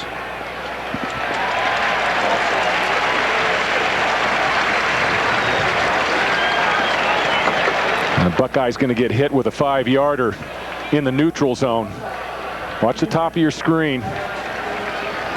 It's Kenny Peterson, number 97, with a step into the neutral zone, and that'll move the chains for the Wolverines.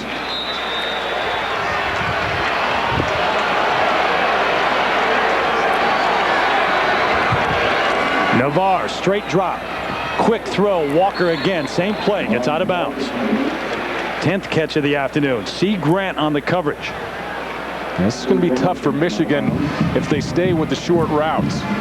As you throw the ball short of the chains, and only 5:26 to go in this one, 13-point deficit, that clock will continue to run if your ball carrier outside doesn't get out of bounds. Navarre needs to start taking some chunks down the field. Got 4 on that play. 2nd and 6. Navarre looks to the sideline again. He's got his man, Kelvin Bell. He gets out of bounds across midfield, and that's a first down for the Wolverines. First catch of the afternoon for Bell. Joe Cooper hit him there. So Navarre trying to direct the comeback here. Yeah, this is a nice ball by Navarre, and he delivers it with some velocity to the outside. Bell heads up play to get out of bounds. And Navarre's starting to get Ohio State secondary leaning towards the sidelines. Good time to maybe throw a dig route, a crossing route over the middle. 4 receivers set on first down. Navarre again the quick out. Walker slips by one and then another. Caught from behind, but down to the 40-yard line is Marquise Walker. Gain of 9. Navarre brings him back up to the line of scrimmage. Smart move by Stan Paris, the offensive coordinator. 13-point lead for Ohio State. Go with 2 clock drives. Plenty of time for Navarre. Caught out there by Bellamy. Great throw, great catch, first down. Dustin Fox on the coverage, but Ronald Bellamy made a nice catch for a gain of 19. Big time ball right here from Navarre. He's going to throw this out over the head of Derek Ross, number 7. And he drops it right into the area on the sideline. You know, when Navarre gets set and he gets his feet together in the pocket, he can be a very accurate passer. Exclusively out of the shotgun here. Expected the snap earlier that time. Navarre hit. It's a forward pass. Incomplete. I believe it was number 75, Simon Frazier, who got to Navarre. Simon Frazier, the true freshman, has really stepped up his play in the Big Ten conference schedule. And John Navarre doesn't have much of a chance here. Tony Pate, number 77, the big left tackle for Michigan, just turns him loose. Frazier didn't want to turn Navarre loose. Real close to creating another fumble in the pocket there. That was scary for Lloyd Carr. Navarre got stripped earlier in the game in the first half. Inside give, Askew as they keep it on the ground. Inside the 15 to the 13, but the clock will continue to run here.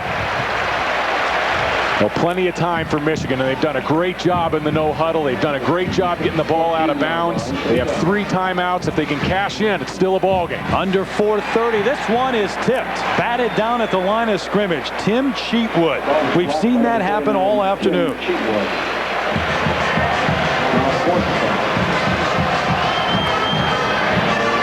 Number 49, Tim Cheatwood, beats Pape again to the outside, gets the hands up.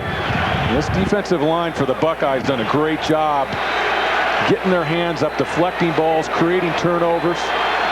Skins game coming up next. Long way from over here, though. 4th down.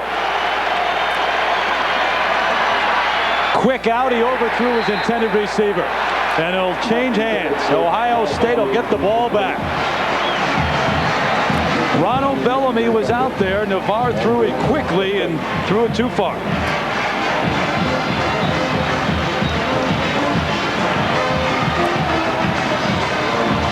So, David, they drive it all the way down the field, but then the defense for Jim Tressel coming up with a big stop. They'll have it when we come back. 4:22 left. Ohio State getting the ball back after the stop on 4th down. They have a 13-point lead. Jim Tressel trying to win in his first matchup with Michigan as the head coach of Ohio State. Coach Schembechler did it back in, what, 69? His first matchup?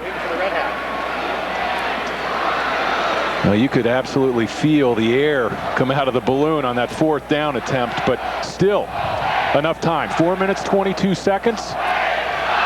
4:23. They're working on the clock right now, actually, trying to reset it. They've had some problems with the clock all afternoon. Well, Michigan has all 3 timeouts, and if they can get a stop right here, and Navarre gets into another clock drive, still plenty of time. Stranger things have happened, and Jim Tressel knows it. And he has not tried at all to play down this rivalry or how big this game is. You saw earlier his speech back on January 18th where he mentioned we have 310 days. He'll be proud of our football team in Ann Arbor. And fully understands how important this rivalry is as a head coach in Columbus. Well, huge implications. Remember, Ohio State has a great shot to play on New Year's Day. Yep. Krenzel changing the play now.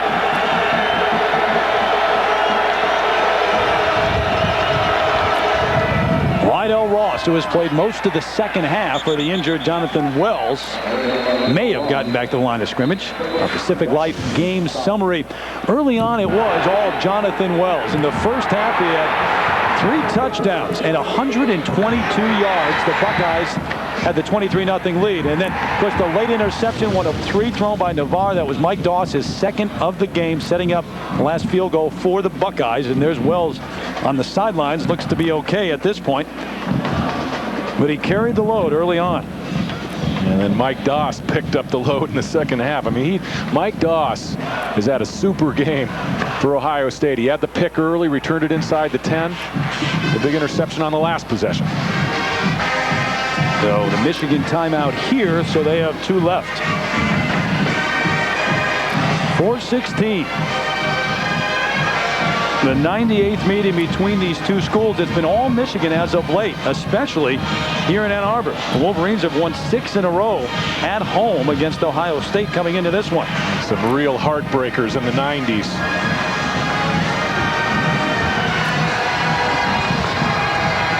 If Ohio State can hold on here, there'll be plenty of people in Columbus saying, well, we were 6-4 in the preseason, 1-0 in the real season.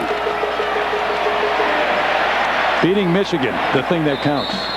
Ross wrapped up. We go back to New York and check in with John Saunders again. Well, Terry, the hopes of Joe Paterno starting to be dashed a little bit here against Michigan State. Damon Dowdell, watch him a little pump fake with the ball and then moves it in. 17-7 is the score on the 1-yard touchdown run. Michigan State with the lead over Penn State. Michigan State looking to be bowl eligible. Meanwhile, Penn State has just pulled off an interception, so the championship in the Big 12 not secure just yet for the Sooners. Don't forget Woods, Parnevik, Norman, and Montgomery battling it out with a Skins game next here on ABC. And by the way, our Chevrolet players of the game, Jonathan Wells for Ohio State, Marquise Walker. Walker with 11 catches, 121 yards this afternoon. Wells with 129 yards and 3 touchdowns for the Buckeyes. In recognition of their efforts, Chevrolet will make a $1,000 contribution to each university's general scholarship fund. Well, Terry, 3rd and 10 here. 1 timeout left for Michigan. If they can get a stop, they're going to get the ball in great field position, the wind behind them. And if Ohio State tries to put the ball up, incomplete pass saves that timeout for Michigan, so still plenty of time. So if you're Jim Tressel, what do you do right now with Krenzel back there? That's why he earns the big bucks. I think it's pretty tough with Craig Krenzel in the game to try to throw the ball down the field. A turnover is disaster in this situation. So if you throw the ball again, maybe a screen, something safe, and they're emptied out in the backfield. Unbelievable. Only Krenzel back there. Hall in motion. Krenzel's going to run it. He runs right into the defensive front for Michigan. Jake Freisinger stood him up behind the line of scrimmage. They'll have to punt it away. The Buckeyes tried to spread him out and then hit him with the quarterback draw. Michigan wasn't fooled inside. Michigan taking their last time out. While we have a moment, should thank all the people involved in getting this game on the air. Our executive producer at ABC Sports, Howard Katz. Director of production, Bob Toms. Coordinating producer, Bob Goodrich. Jimmy Ressler produced today's game. Jeff Wynn directed it. Jeff Suarez, our technical director. Dave Lilling, our associate director. Production manager, Diane Guarnello. Hal Schmitz, our technical manager. The assistants to the producer, John Coral, Andy Ringa, Tommy Hall, our computer stats, and in the booth with us, our spotter, Mark Williams, our statistician, John Madry, doing a great job. Really disappointed that Mark Williams, who wears shorts everywhere we go around the country, did not wear them in Ann Arbor today. That's a poor effort. Weather was a factor in the booth. Yes, it was. They blocked one earlier. Groom trying to get this one off now.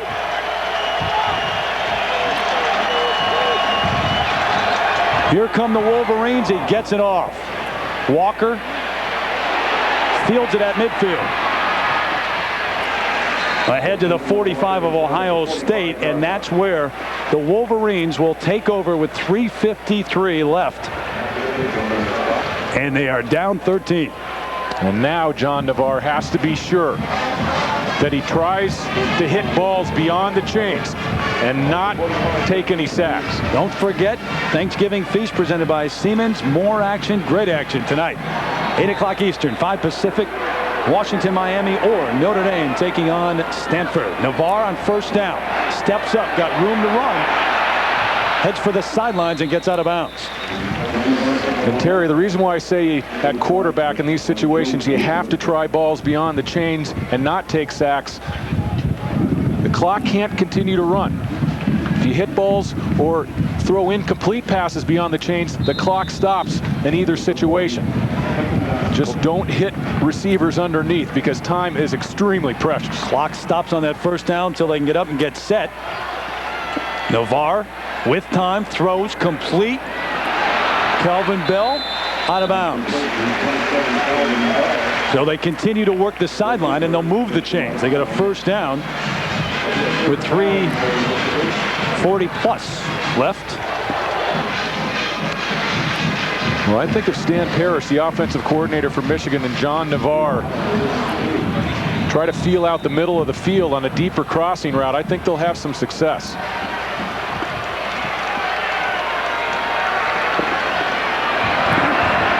Navarre steps up, throws, got Marquise Walker at the 30. Time to dance. Get ahead to the 25. Got to get to the 21 for a first down, maybe the 22, so he's shy of that. Mike Doss makes the hit as Navarre rushes his team up to the line of scrimmage. Get up to the line of scrimmage and don't waste a play. You don't have to throw this ball to the ground. Quick toss, Walker, he's got a first down. Did he get out of bounds? Yeah. So the clock will stop. They'll move the chains. Plenty of time for Navarre now to set up the next play. Nice delivery by Navarre and a good play by Marquise Walker to knife that ball forward. Even if he didn't get out of bounds, he did pick up the first down. The clock would have stopped. But now more time as he did get out of bounds, and they won't start it till the snap. 3:12. Michigan trying to come back from a 13-point deficit. Navarre goes to the end zone, corner of the end zone, incomplete. Butler was there, but well covered by Derek Ross, and had no chance.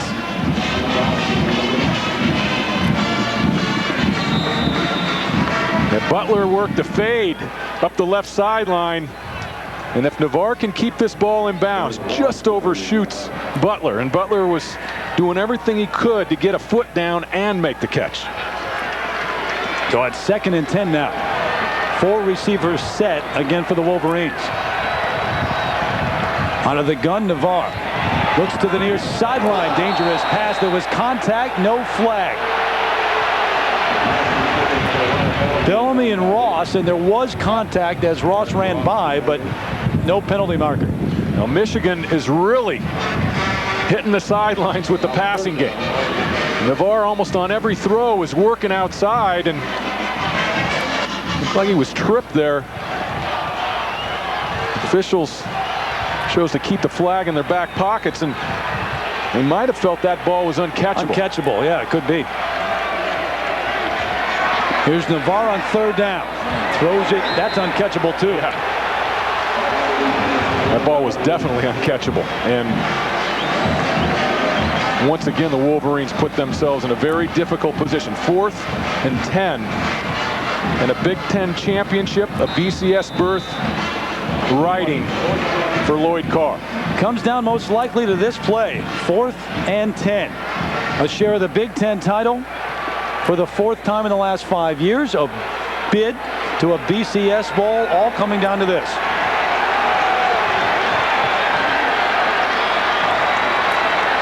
Buckeye showing blitz. Here they come. Picked up. Walker the catch inside the 5 to the 4. 1st down. 1st and goal for Michigan.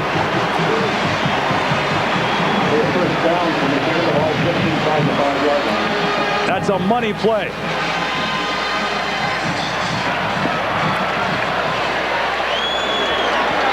So it's 1st and goal from the 4. 2:52. Quick drop. Wanted to throw. Can't. Going down, and that's back at the 11-yard line. They'll have to scramble now. Got to get back to the line in a hurry. Well, smart play by Michigan to go with the play there. A lot of teams would have killed the clock, but Navarre didn't keep himself free, was trying to throw that ball away. Wants to throw again. Wants to go to the end zone. Over the middle, he's got Walker. Touchdown, Michigan. He dropped one earlier in the end zone, not this time.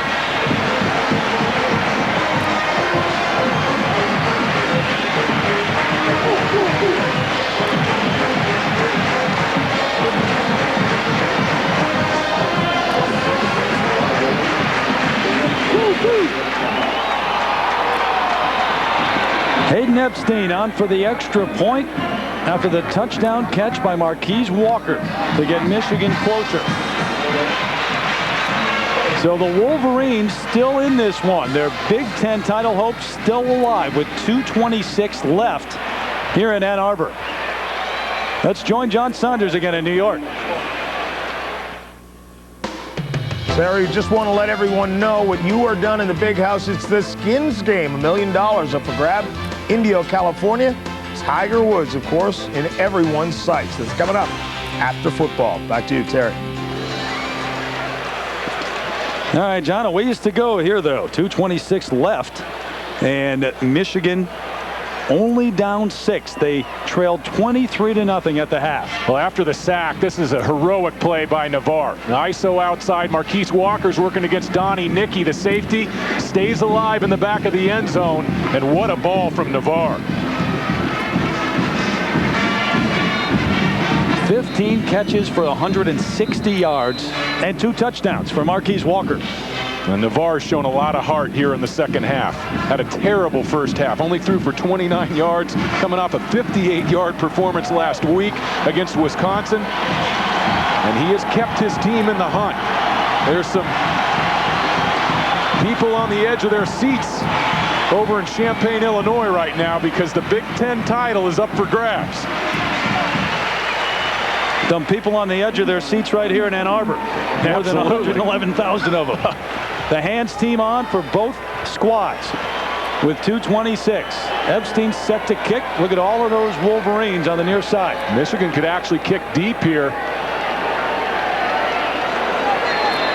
Little pop-up behind the front line. Onside, up top, recovered by Ohio State. Chris Vance with the good hands going high into the air to get it. And Jim Tressel breathing a little bit easier, but not quite relaxed yet.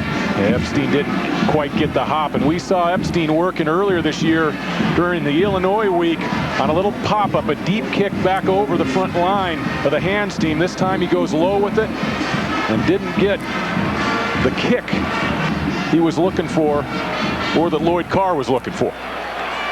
And Michigan out of timeouts with 2:23 left. Now, if they can stop Ohio State on 3 downs, assuming Ohio State keeps the ball on the ground here, there will be just under a minute left. Lydell Ross looking to get outside. Doesn't want to go out of bounds.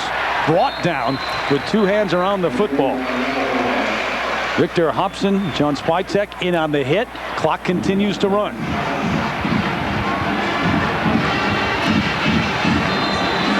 And Craig Krenzel, young quarterback, getting his first start. Michigan kid on the road in probably the biggest rivalry game in all of college football. And he wants to be in that huddle saying, hey, ball security. Carry it with 2 arms. Whatever we do, we're not going to turn it over. On the road, but close to home for him. Utica, Michigan native. Ross coming to the right side. Michigan trying to strip him of the football. Not going to get it done. Clock runs. It'll bring up 3rd down.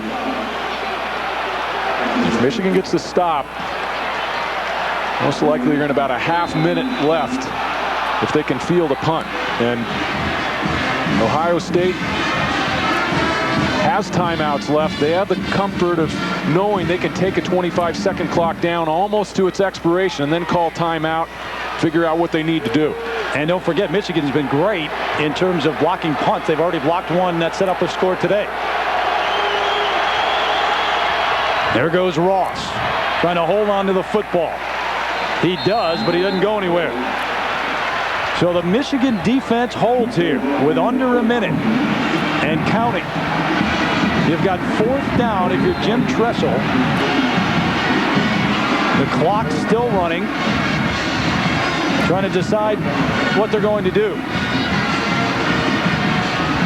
Yeah, it's going to be looking more like 20 seconds. And Michigan may find themselves, Terry, in the same position that Colorado found themselves in back in the late 90s. The catch, Michael Westbrook. Yeah. The Buffalo started with 13 seconds to go on their own 13-yard line. So they run the clock all the way down and then call timeout before the play clock expires.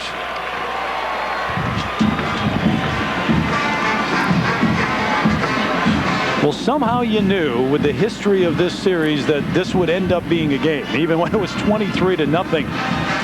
But it was hard to figure out how Michigan was going to get back into it because they had no offense in the first half whatsoever. Navarre got a little more rhythm in the second half. Marquise Walker got it going. Defensively, they had some big stops. The block punt. Missed field goal in the second half. Played into this, a short chip shot by Epstein, and Marquise Walker has definitely been the MVP on this offense throughout the year. Breaks the record today, Anthony Carter's long-standing single-season reception record, but that drop in the end zone late in the 3rd quarter has been a big factor as well.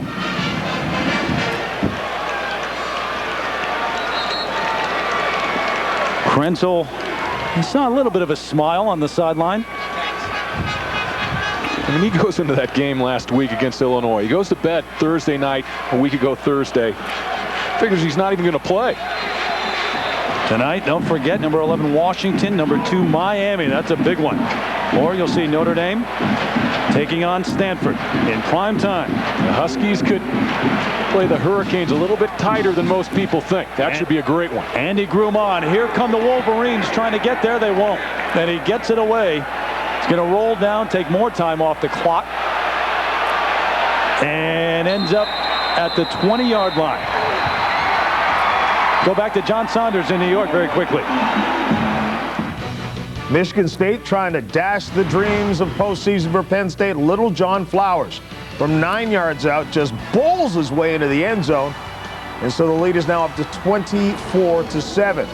Meantime, you know, Oklahoma needs a win today against Oklahoma State. They'll be in the Big 12 championship game, and they finally have one on the board with a 7-0 lead, Oklahoma over Oklahoma State. Terry, back to you. All right, John, thanks. 9 seconds left here. Michigan taking over, 1st down at their 20. Navarre on the roll, looking to throw it long.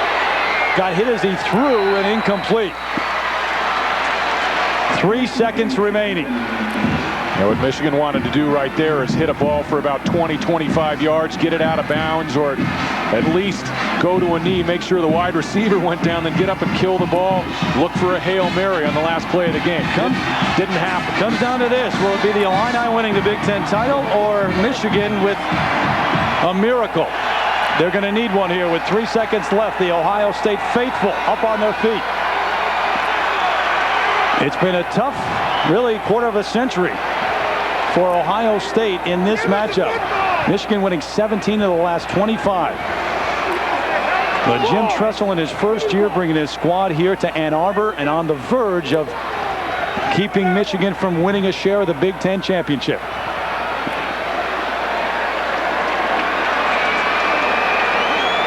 Trips to the far side.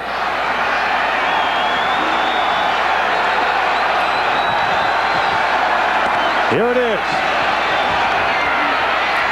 Navarre to the air. Deep. Intercepted. Ohio State pulls off the upset. Illinois, the Big Ten champ. Michigan, a heartbreaker at home.